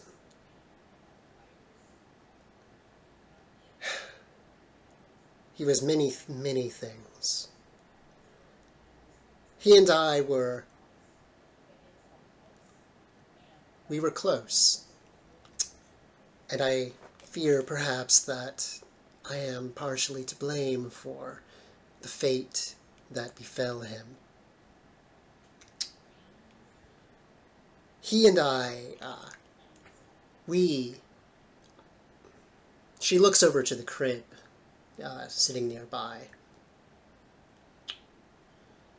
We had a child together, a daughter of ours. One of my children. What? She was... What's up? No, no, go on. I'm just commenting to myself. Sorry, I Um, didn't realize you guys could hear that. sorry. No, okay. Um, and now I gotta remember where I was. Oh my goodness. Sorry. No, no, it's okay. It's alright. I just was kind of caught off guard. I thought you were, like, saying something. My bad. I'm just rereading my notes here, too, to make sure that I do this.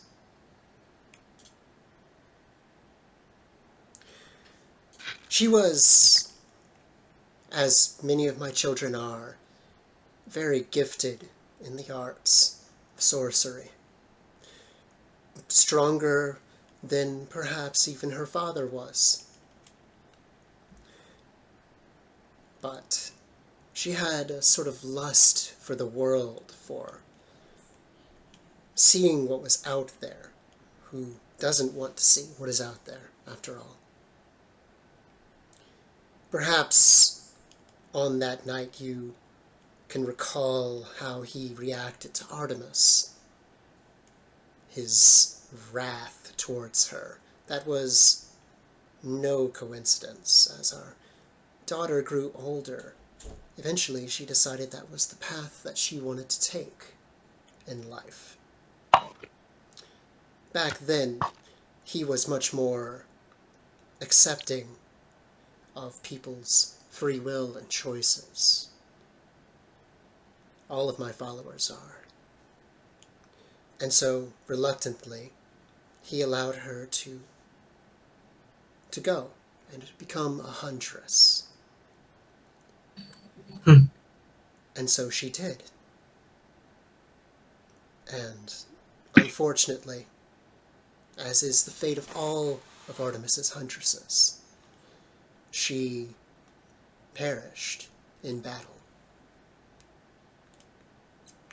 And, well, he could not accept that. He just could not bring himself to accept her death. And so he began, much as Asclepius had, trying to find a way to cheat death of its due. He went to the ends of the earth, even, into the very underworld itself, when the time came, trying to find her soul, to bring her back. That's good. And he failed, unfortunately.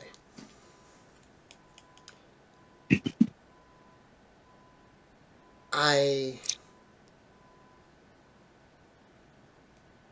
knew of the choices that he was making. I knew that it would likely result in tragedy. But it is not my place to stop people from making their own choices. I am only a watcher at the crossroads. That is all I do.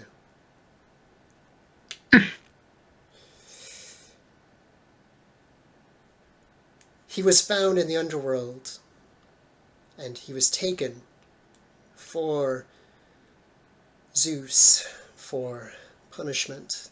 Even though he had failed, even though our daughter's soul had already moved on into another life, he was brought before him to answer for what he had tried to do.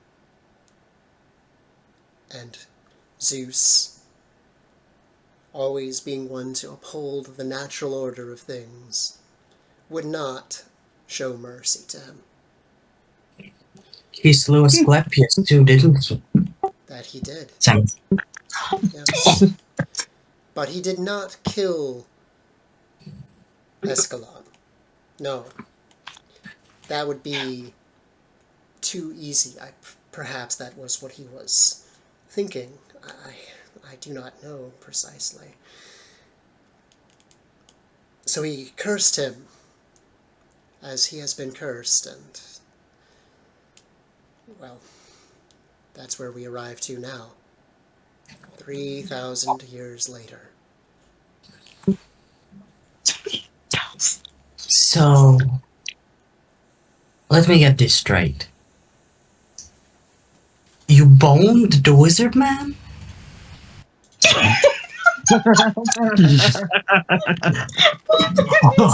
Wow. That's one way to put it for sure. Wow. How? Wow. Simon, are you crazy? You guys need to learn how to speak to gods. There needs to be like a class. No. This is not even about speaking to gods. Don't speak to people that you barely know like this. Yeah. I mean, We need a I do, class. and I'm just fine. You know, this is so Exit out. appropriate for Simon, because Simon has always been very blunt. Do you guys remember when he was like, I thought I was going to have to kill you back to Halcyon? in like arc 1. I remember that. Yeah, Right, yeah, right. Or when we were in yeah. No, it's Olympus. complete. Yeah. All right. Simon's fatal Yeah. No, flaw. yeah, it's, Simon's fatal flaw. He doesn't know when to shut up. Yeah. no. Totally in character of Simon is just that. Jesus Christ! He is. Time and place. I'm just. But wasn't he your student, Lady Hecate? Don't go down that route. Don't go down that route. I don't care if you're writing a fan fiction, Simon. We are not doing this. Just no. Don't go down that route. We're Hecate, not doing she that. sort of looks at you, and for a moment it almost seems like she's shocked at your brazenness and directness. And she says to you, Yeah. it would be wise of you, Simon, to learn of how to speak to others. I think. Prudent, Yeah. even. Please. It would be very funny if Hecate, like, cast a spell to shut his mouth. That would be very funny. I Cast silence. silence. Fortunately, silence is an area of effect spell. Anyway, Simon's just gonna. You see, he's very clearly thinking hard. Is that why he chose to recruit the cannibal bastard? Lycaon was the father of Callisto. Oh, Oh. Oh. Okay. Out of character, I'm kind of missing Simon's point here. What? Lycaon was the father of Callisto. What happened to Callisto? Who was Callisto? What was Callisto? Oh, I see what you're saying. What She was She was a huntress of Artemis, fucked over by Artemis, and then Lycaon hated her. Hecate, she sort of nods at Simon, and she says, "That is correct. Those that number amongst his ranks and his spiral are those who have been wronged in one way or another by the gods. Many of them, at least. Callisto being a prime example of such. The reason for Lycaon, however, I suspect, was for him to act as bait for Artemis, to draw her in, so he may steal her divinity. A trap which, unfortunately, he succeeded at pulling off. And Yeah, by the way, how? How is that possible? well, Stephen, a sorcerer binding a spirit, isn't that implausible? No. No. Binding a spirit is one thing. Stealing the divinity from literal God is a completely different thing. You cannot convince me that those two are on the same playing ground. They're Spirit not. God, it's like creek versus ocean. A matter of quality over nature. Stephen is correct, and I do not know how he has done this. It is a mystery even to I. I suspect he is drawing upon some sort of power that we do not yet understand, but I can only speculate as to what that is. Mhm.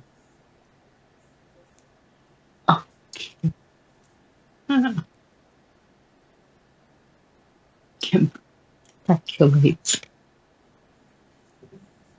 Well, that isn't good. You think? Okay, so I mean, I knew. That's why I said it. Okay. I do not believe that you can defeat him through physical force. I mean, Hmm. he's. Yeah, that much is expected. Unless we convince Thanatos to break a rule implemented by Zeus himself. That is not going to happen. That is never going to happen. That I feel is like that why I said it. hmm, I believe that So your best bet is through your words, as unappealing as that may seem to you. Your greatest assets already lie within your grasp. You just haven't realized it yet. You think we can talk our way out of the apocalypse? I believe it may be possible. Yes. He was, and I think somewhere inside of him still is, the person that I knew all of those years ago. But he has been deeply hurt. That does not excuse any of the things that he has done, of course.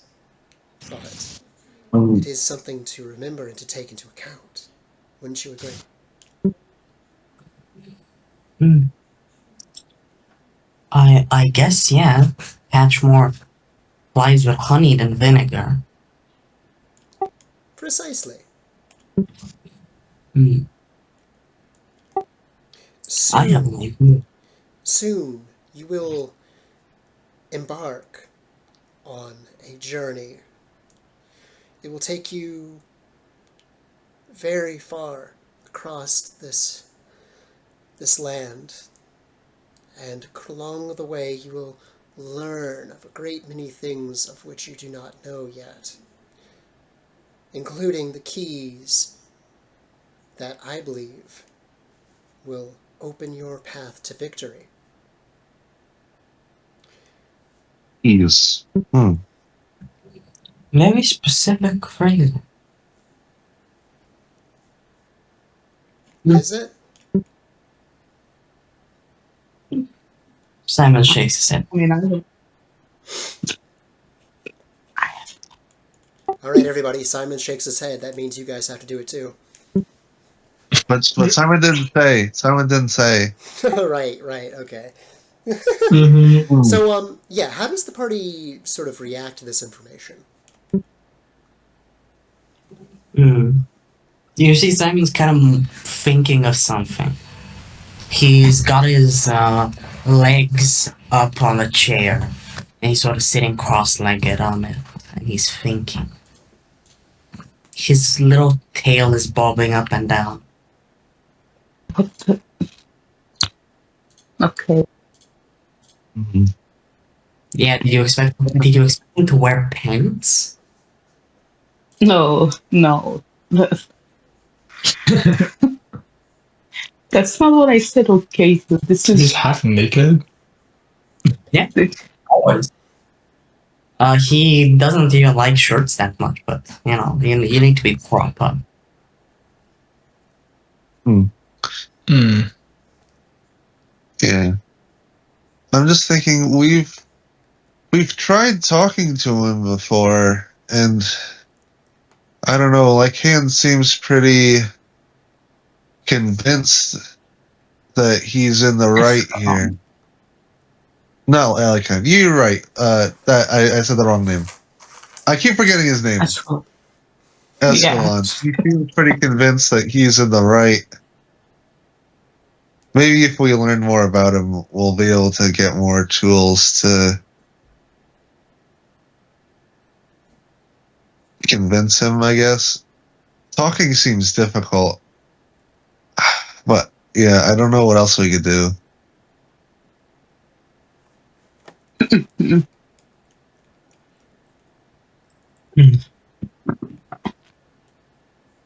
I have an idea. Yeah. I Well, What it's an ideas? idea. It's not foolproof or anything. But it's an idea. Let's hear it. So if we can't just cut him down, or out muscle him, or out magic him, I guess. And we need to convince him.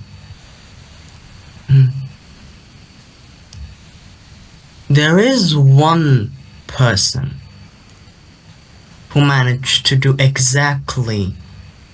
almost managed to do exactly what Escalon failed to. Wasn't there.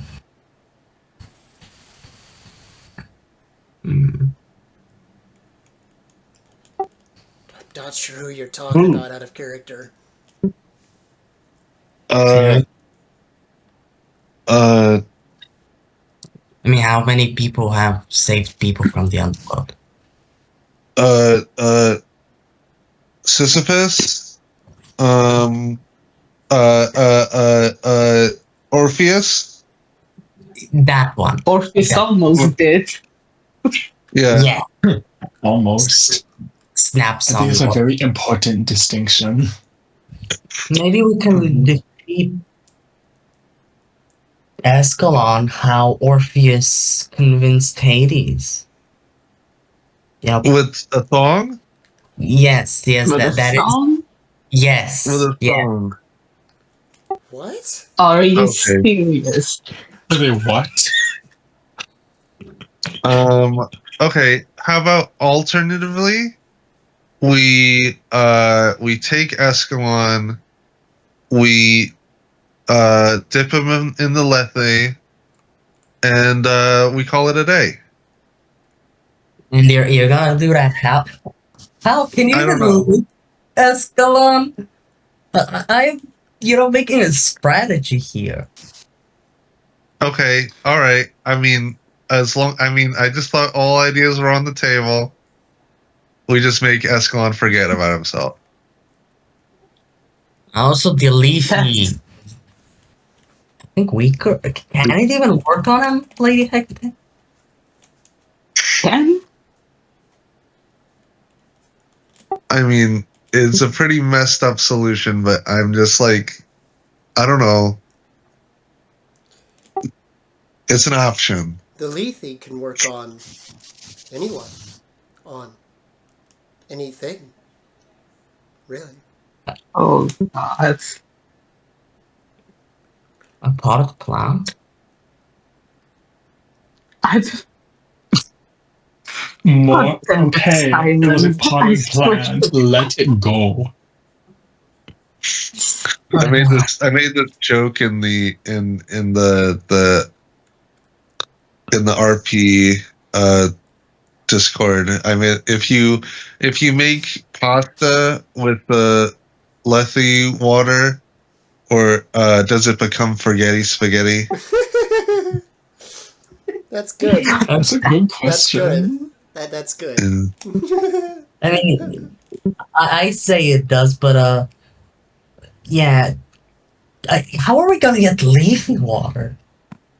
I mean, That's- I Lethe. think That's I just think- an option. I think that's a more Last draft. resort kind of thing. Yeah.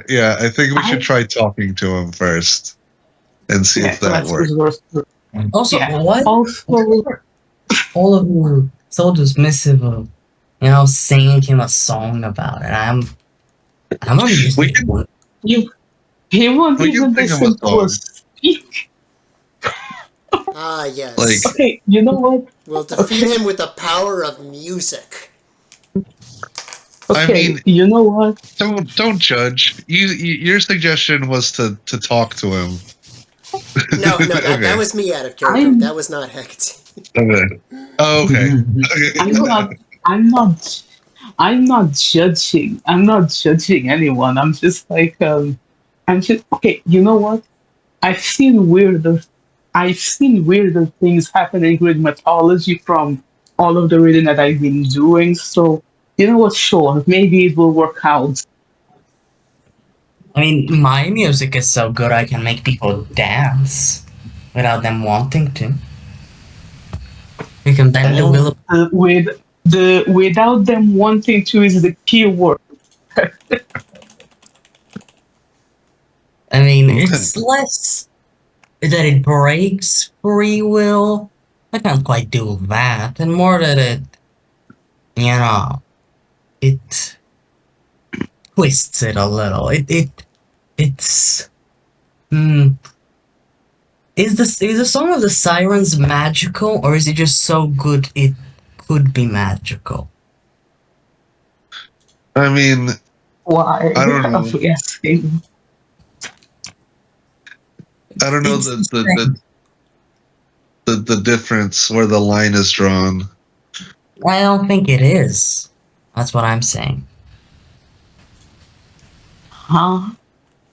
I don't Okay, think I there is. mean, why does that matter to the because it conversation? might, I guess, work on Lycaon. We could sing him a tune that causes him to see the light in the world, like Hades does in Hades Town.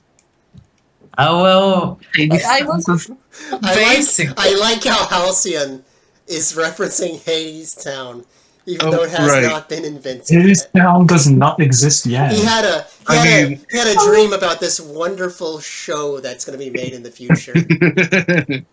You heard that? I mean,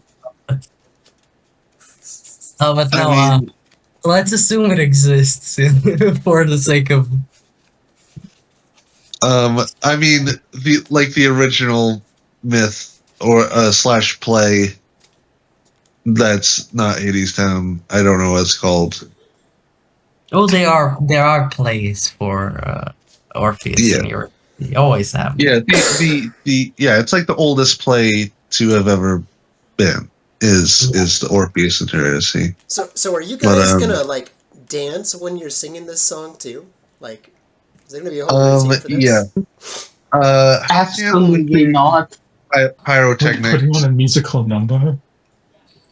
I mean, Uh, Absolutely not. I cannot Mike, sing or dance. Don't bring me Michael, into this.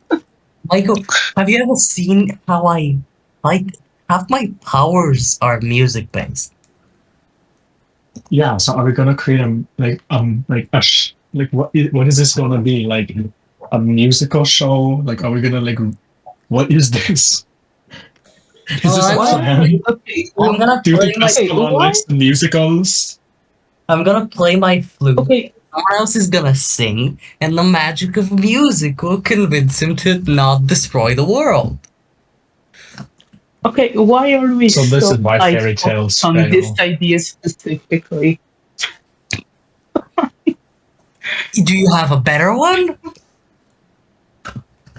I mean, there's always No. rapier water. I mean, How will I give I him the mean, spaghetti I mean, spaghetti? I mean, it might be like a little bit too cruel, but like, uh, is there like if we cannot like end him? I guess. Couldn't we somehow like seal him away in some remote part of the world where he can never be, so he never comes back, or is he too smart? He probably is too smart for that. Dang Yeah, it! stuff him in a bottle like a genie. Oh, I don't want him to ever be freed. Can the bottle have like pointy knives and like eternal hellfire and stuff like that? And then, but if we want to go that route, we can just throw him to Tartarus or to the Fields of yeah. Punishment. Fields of Punishment sounds You good to know, me. the more we talk about the other options, I'm starting to prefer like the song we're just talking. Everything else sounds so extreme. See, I have a point. I've always had a point with this. If I there were want no... Estalon to feel pain. I want him to suffer, truly suffer beyond what he claims to be suffering from. I want him gone. No, listen. Wow. I agree. Intense. I agree, Michael. I share your anger. I want him to be punished as much as he can, as much as he can, as possible, because truly, after everything that he made us, I'm more worried about doing and being that cruel make me feel as a person than for how much pain it's going to cause him. Oh, how I don't affecting. care. I don't care what happens to him. I just don't want to be the kind of person that thinks that a solution like that is okay. Also, Hecate said that if he lets go, he'll be able to die. Didn't she? Oh, That was the Well, condition that Zeus put upon him for his punishment. Only if he was able to let go and accept death as it is in the world would he be allowed to die. Yeah, that's what my plan was entirely based on. Using the song to convince him to accept, the reality of death, and then he dies, and then he goes to the fields of punishment on his own merit, without us having to throw him down there somehow. okay. We have to write a good enough song to convince him to die and go to eternal punishment. I'm down. See? And if that doesn't work, I'll throw him in myself. You're like, Okay. you're like noodly. I don't think you can lift him. It says you out of all people. He's noodly, and he made a giant spaghetti monster in the vents? Oh my goodness. You're gonna wake up with Spaghetti spaghetti monster. eating your leg. I hope you know that. And it's not Yes. gonna be my fault because I didn't do anything. You see Simon flex. I'm definitely not. Oh, you should do that in front of Aaron. I bet he would be very interested. what the Simon reaches out. I'm imagining Steven is actually between either Steven or Haller between Simon and Michael, and Simon's just gonna reach out and push him off his chair. Michael's gonna try and stand up to dodge.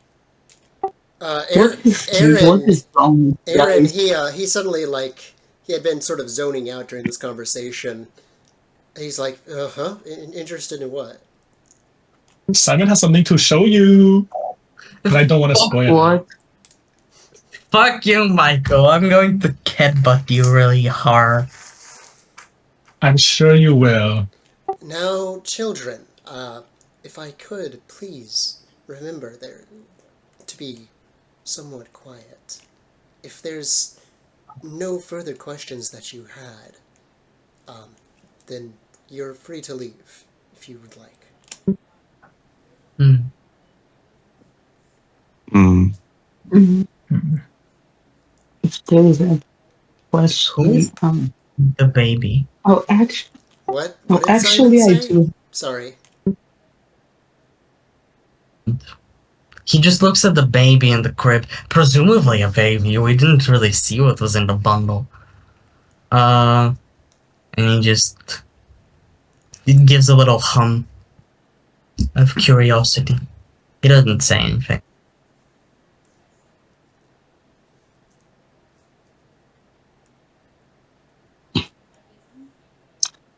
Hello? Fair enough. Yeah, no, I'm still Hey. here. I'm just waiting for you guys to decide what you're doing. Hmm. I think Stephen might have a question I'm trying to like articulate it well in my brain. So, hmm. Okay, you know what? Fuck it, let's just go with it. Lady Hecate, you wouldn't happen to know why Ascalon seems to be very interested in our specific group of people, even before some of us, like me, even got involved in all of it. You, I've always been curious about what that was all about. She looks to you, Stephen, and she leans back in her chair. You will find out sooner than you think, but that would be not my place to reveal to you. Right, I understand. Oh Thank you. boy. In any case,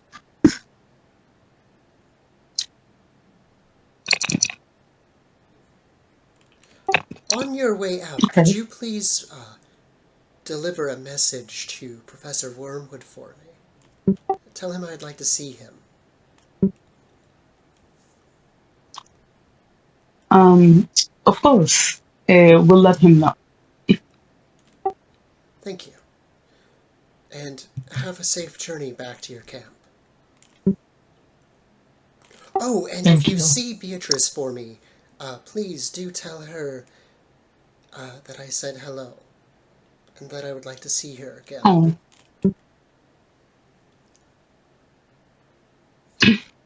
understood. And thank you for your help, Lady Hecate. Yes, thank you. Farewell then. And so Yeah. you guys depart. You deliver the message to the professor, and then you are on your way out from the academy. You're walking down the steps when, as you're stepping into the sort of main entrance, just as you're going down the stairs, you look to your sort of right, and you see this like huge flock of birds just everywhere, just in the trees, in on the ground, perched on the power lines. They're just all over the place. It's the Um, government. Oh gosh, okay.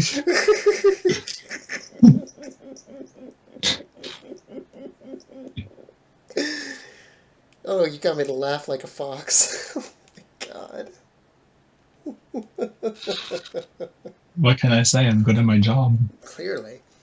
Um, yeah, and if you would like, each of you can give me a Wits Arcane roll. Okay.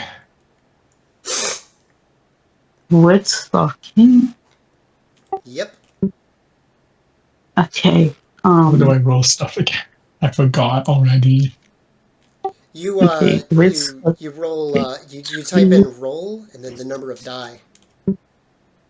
Not quite, Hmm. wasn't it? No, it was like just four, like number D. Oh, you're right. Yeah, no, that I'm thinking of something else. Yeah, like number D10. 3d10. Okay, 2 successes. Let me see.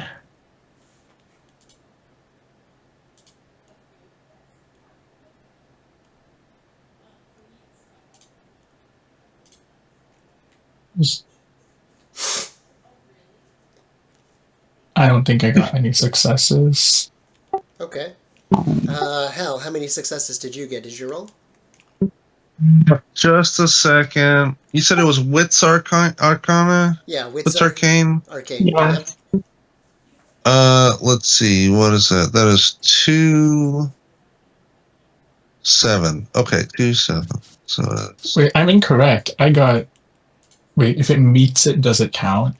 Yeah, you need to either roll Ah, that that's 2 number successes or then. higher. Yeah, that's 2 successes. I then. failed. Successes Oof. as well. Oh, that's sad. Okay, so for those of you who got successes, you take a closer look at these birds. A really close look, and you notice these are not regular birds. Oh no, no. Oh Oh no. no, not at all. In fact, it's kind of terrifying once you realize what they actually are. These are Stymphalian birds. I knew it. I knew I hate those. What?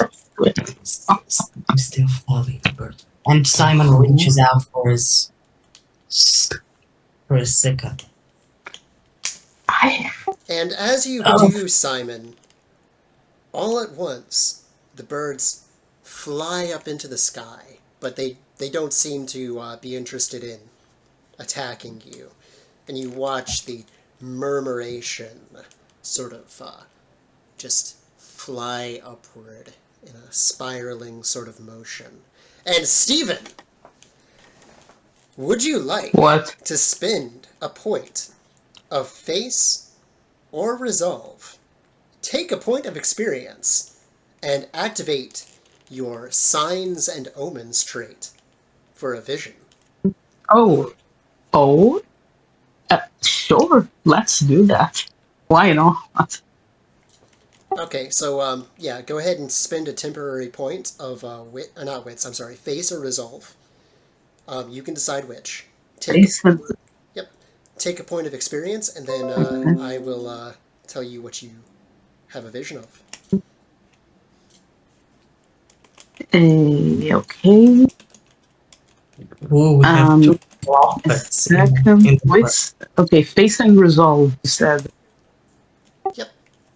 Face Man, face face man, this or thing is expensive. no, it's face or resolve. You get to choose which one. Or. Yeah. Okay, so let's go with face. I kind of need.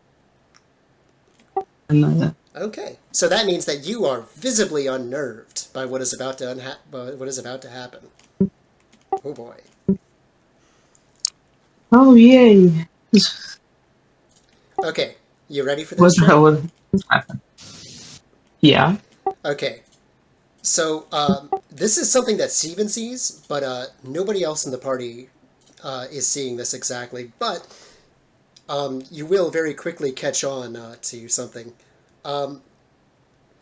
Steven, as you are watching these birds fly up into the air, there's just so many of them, and the sounds of their wings sort of blur together, and it seems like the whole world is just spinning around you almost. And there, in the flock of birds, standing in front of you, is Escalon. Just seemingly from nowhere in the middle of What? the street. He looks at you with this sad, heavy sort of look. It sort of reminds you of how he would look at you during your therapy sessions. And you notice immediately the entire area around you seems darker, colder. And then you watch as Gramercy Park just fades into blackness around you. The friends that you had at your side suddenly are not there anymore. How does Stephen react to this? You recognize what is happening, Stephen. It still freaks you out. Ever since what happened Obviously. ever since what happened on Olympus, sometimes you just have these like visions just sort of come over you. So you can tell us how Stephen is reacting internally to like what is occurring in front of his eyes, but you can also tell us what is happening on the outside, because those things may not be connected together. Like, what does the party see, like, Stephen doing? Go ahead and tell us.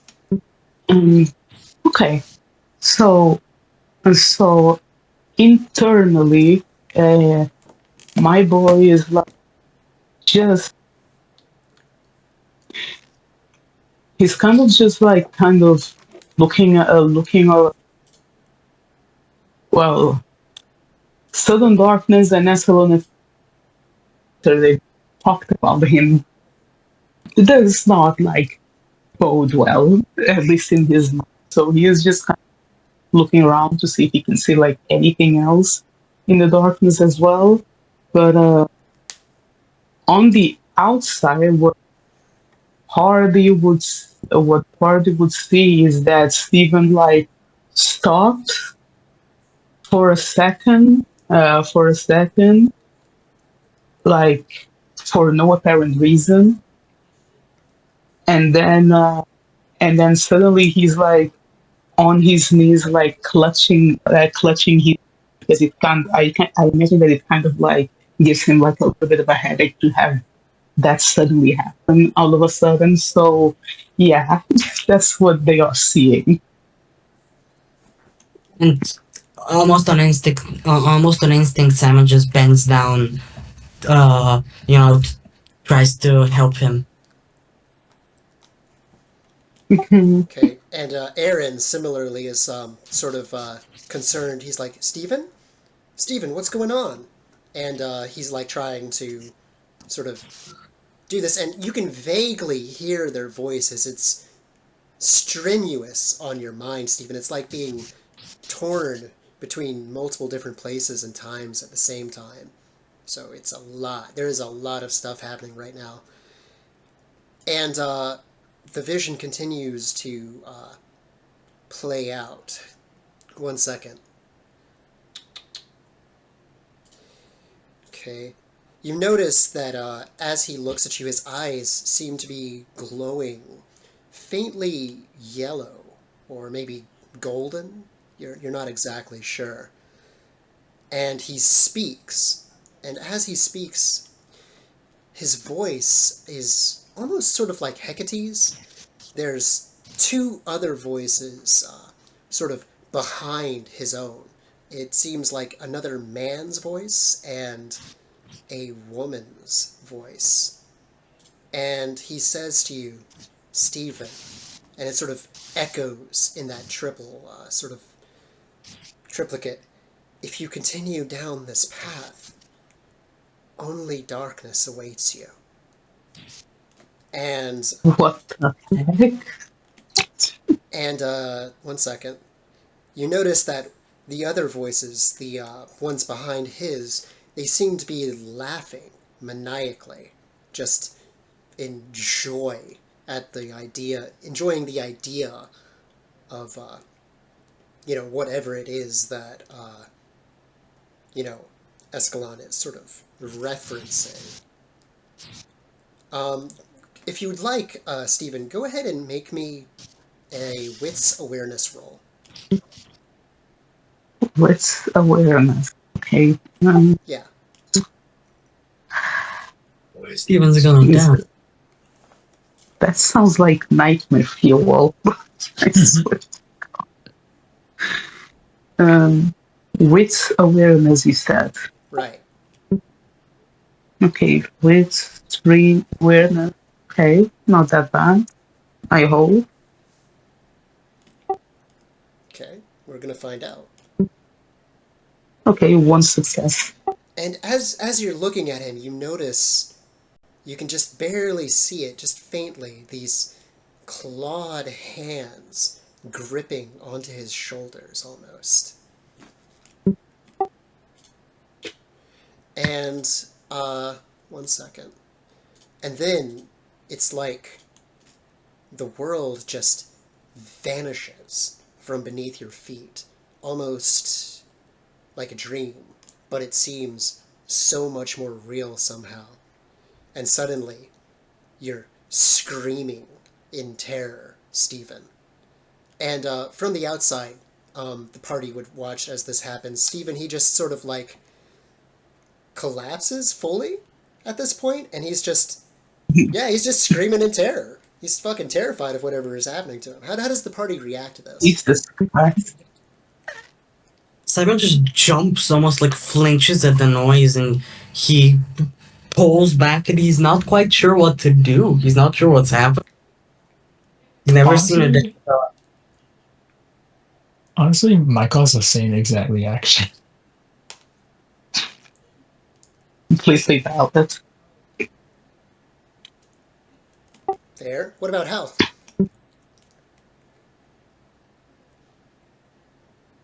What about now? What about Hal? Yeah.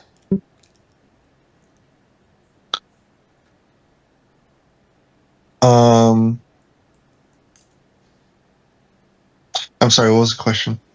I got distracted by something. No, it's okay. How does he react? You suddenly see Stephen like fully collapse, and he just starts Oh. just screaming in terror at something that is Oh, right. happening that you can't really see for some reason.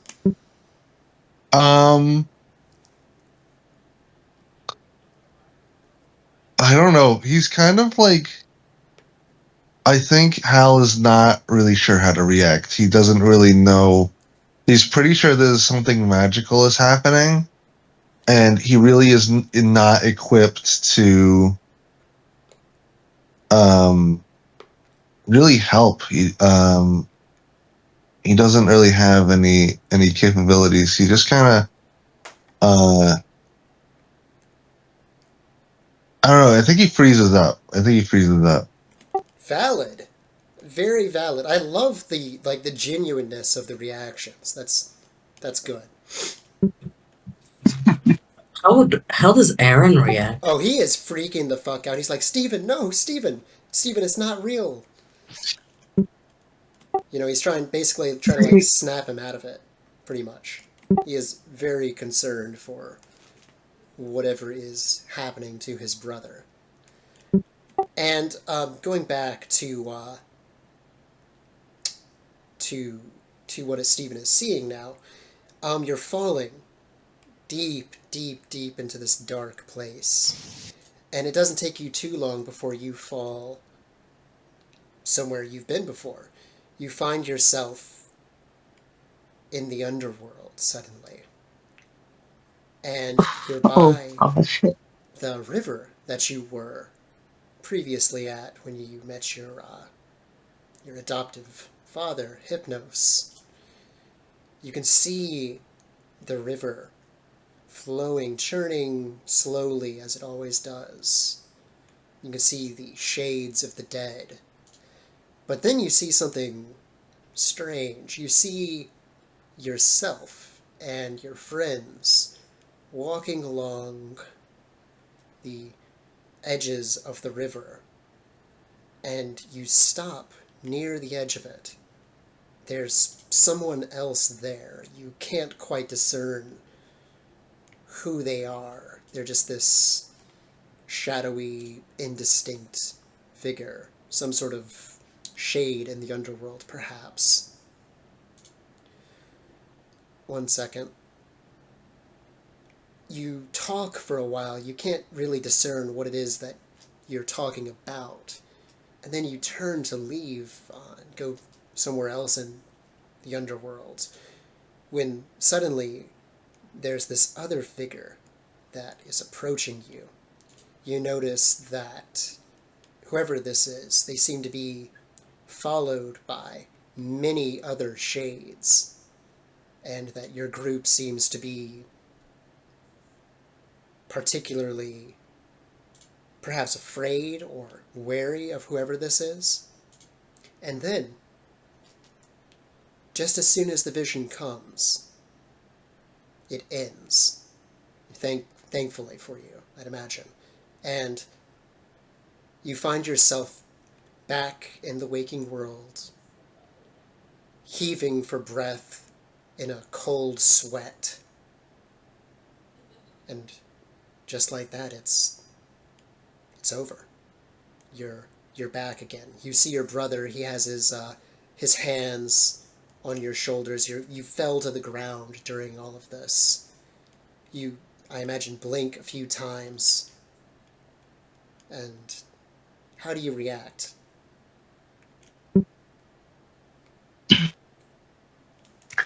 Um, well, that was a terrifying experience.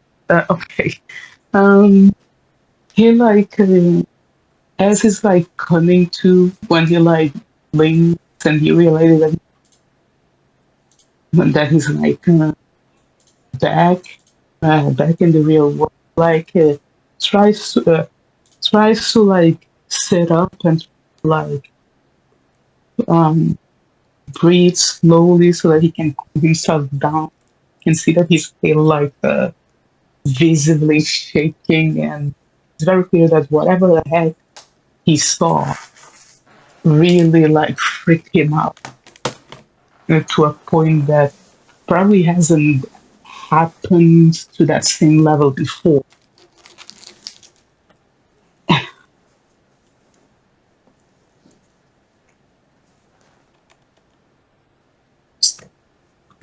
Simon bends down to meet him face to face, and he, with a quiet voice, he sort of asks, "What did you? Did you see anything? What happened?" Are you okay? Um, Aaron asks.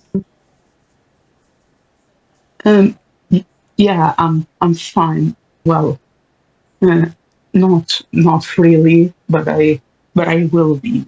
It's just I need a moment. But yeah, I did see some, Was it a vision? and apparently it is. I'm not sure if it's. Um, I highly doubt that it's a good one, considering where I am, where it took me to. It's not. I mean, even the good visions aren't always that pleasant. Yeah, I know, but well, You need me to so carry now it? we need to. Mhm. Um, yeah, actually, I think I need some help to like stand still. All right, Simon My just body scoops. needs to come let's to itself let's get properly. him up. Aaron says, and he begins to help with getting you to your feet. And Aaron will notice that Simon is a very physically capable little satyr. Uh, He's But got plenty of muscles. he, I think he's the character with like the highest fitness He's definitely up there. in the. He's how much are the others at? um, Let me check. in what fitness? Yeah, Okay, uh, 3. okay, two. Simon's at 4. Oof. Oh, get out.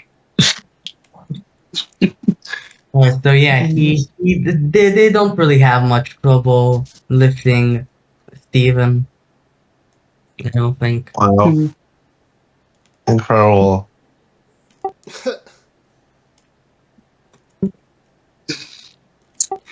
And okay. yeah, as you guys are helping Stephen to his feet, that's when Hal, you hear a voice I imagine would probably bring some amount of joy to you. You hear your mother's voice as she brings her van to a stop. She's like, "Is everything okay, boys?" Um, no, Um, but No, it is not. As the no. fucking car pulls near them, Simon's just gonna fucking flinch and jump back. Things are developing. Miss Halcyon's mom, you should like give a warning next time you randomly manifest next to people. I mean, I don't think she was trying to be stealthy, but yeah, things are normal bad. Uh, visions and Insanity. what Escalon. We're going to have to face him again. Sing song. That's a possibility. We might have to. We're going to have to convince him to give it up, somehow, because Yeah, he's not. So that's really where we're at. I'm So gonna things serenade. are. But on the good side, I think we all passed the class. Um, so Yay, I guess. yes. Whoa, fantastic. Yay. So on the academic side, all good. On the world ending, possibly not so good. But it's a mixed bag. So she sort of just thinks about that for a moment. She's just sort of shocked at what you're saying, and confused too. Like she just has this look of bewilderment on her face, and she says, "That's just the normal bad. What does the Uh, really bad look like then?" well, I mean, You don't want to know. You don't want to no know. one, no one's died yet. Yeah, no one's died yet, so that's good. Oh my But- god. Well, are you ready to go then? Yeah. Yeah, it's my birthday, so let's go get some cake. And not think about the end of the world. Let's go celebrate my birthday, guys. Oh shit, it's your birthday. Yeah. It's your Yeah. birthday? Yeah, it's my birthday. Dead. This is Oh. it's been a year Oh, since this all started. I would have For I me. would have Yeah. We started off stolen well, you man. something good or crazy. something. I would have grifted you something good. Don't worry Mm. about it. Don't worry about it. As long as the cake does not explode and my apartment does not explode, I'm sorry? Yeah, that it will be happened. better. It will be better than last year. You're going to Yeah. need to tell me this story at the party, but preferably after the cake is sliced and passed out. And not exploded. Well, I Yes, think you we're going. boys are excuse in me? luck then. I well, I already have the cake, honey. Um, we can cut it in the car if you'd like. That way, there's no chance of it getting blown up. I don't know Unless it how blows up the steady. How steady are we with cutting in a moving vehicle, or just cut it in the parking lot? We can do that. Yeah, better safe Yeah. than sorry. Okay. Better safe than sorry. I'm cool with that. Who wants cake? I want cake. Let's I get want cake. some cake. This is I so. sign on. This is so tragic. You finally get your cake. It's finally Yeah. not a And chocolate cake, and Maxwell is not here to have a slice. Oh, Oh no. oh no! I'll package a Tupperware with a slice of cake. For Maxwell. you're gonna save it, and then when he finally rejoins the game, it's like, hey man, here's your slice of cake. Here's cake. Yeah. It'll be like it. It's like Frank's firewood. It's just a Oh slice my of cake. god. You're just going through all this dangerous shit, and Hal is like, I can't let this cake get damaged. I made a promise. Yeah. Yes, Oh, exactly. Exactly. that's so sweet. Simon's just gonna. Can Simon just tackle Hal a little and just lift him up? Okay. I'm being lifted. Yeah, and she just fucking. Simon lifts him up and gives him a piggyback ride. For fun. This is fun. You're very strong. I don't remember you being this strong. You picked up like multiple people today. I have. I don't think you remember me tackling the bear and trying to slice. You did tackle a bear. Oh, I did tackle yeah. him. Yeah. It's I just you don't fought think about it. boar. Yeah, I fought Yeah. boars before. I You mean, know, yeah. my dad's a mountain goat. But I yeah, need to know your workout routine. Like, so should I write it down somewhere? I mean, Yeah, I'll give it to you later. Just maybe after the cake. if Yes, of if course. there's nothing else you guys wanted to do for this session, we can end the episode here with you guys just having your cake. The Yeah, that seems like non-exploding cake. a good point. Okay, I'm Yeah. gonna go ahead and end the recording here real quick. Ah,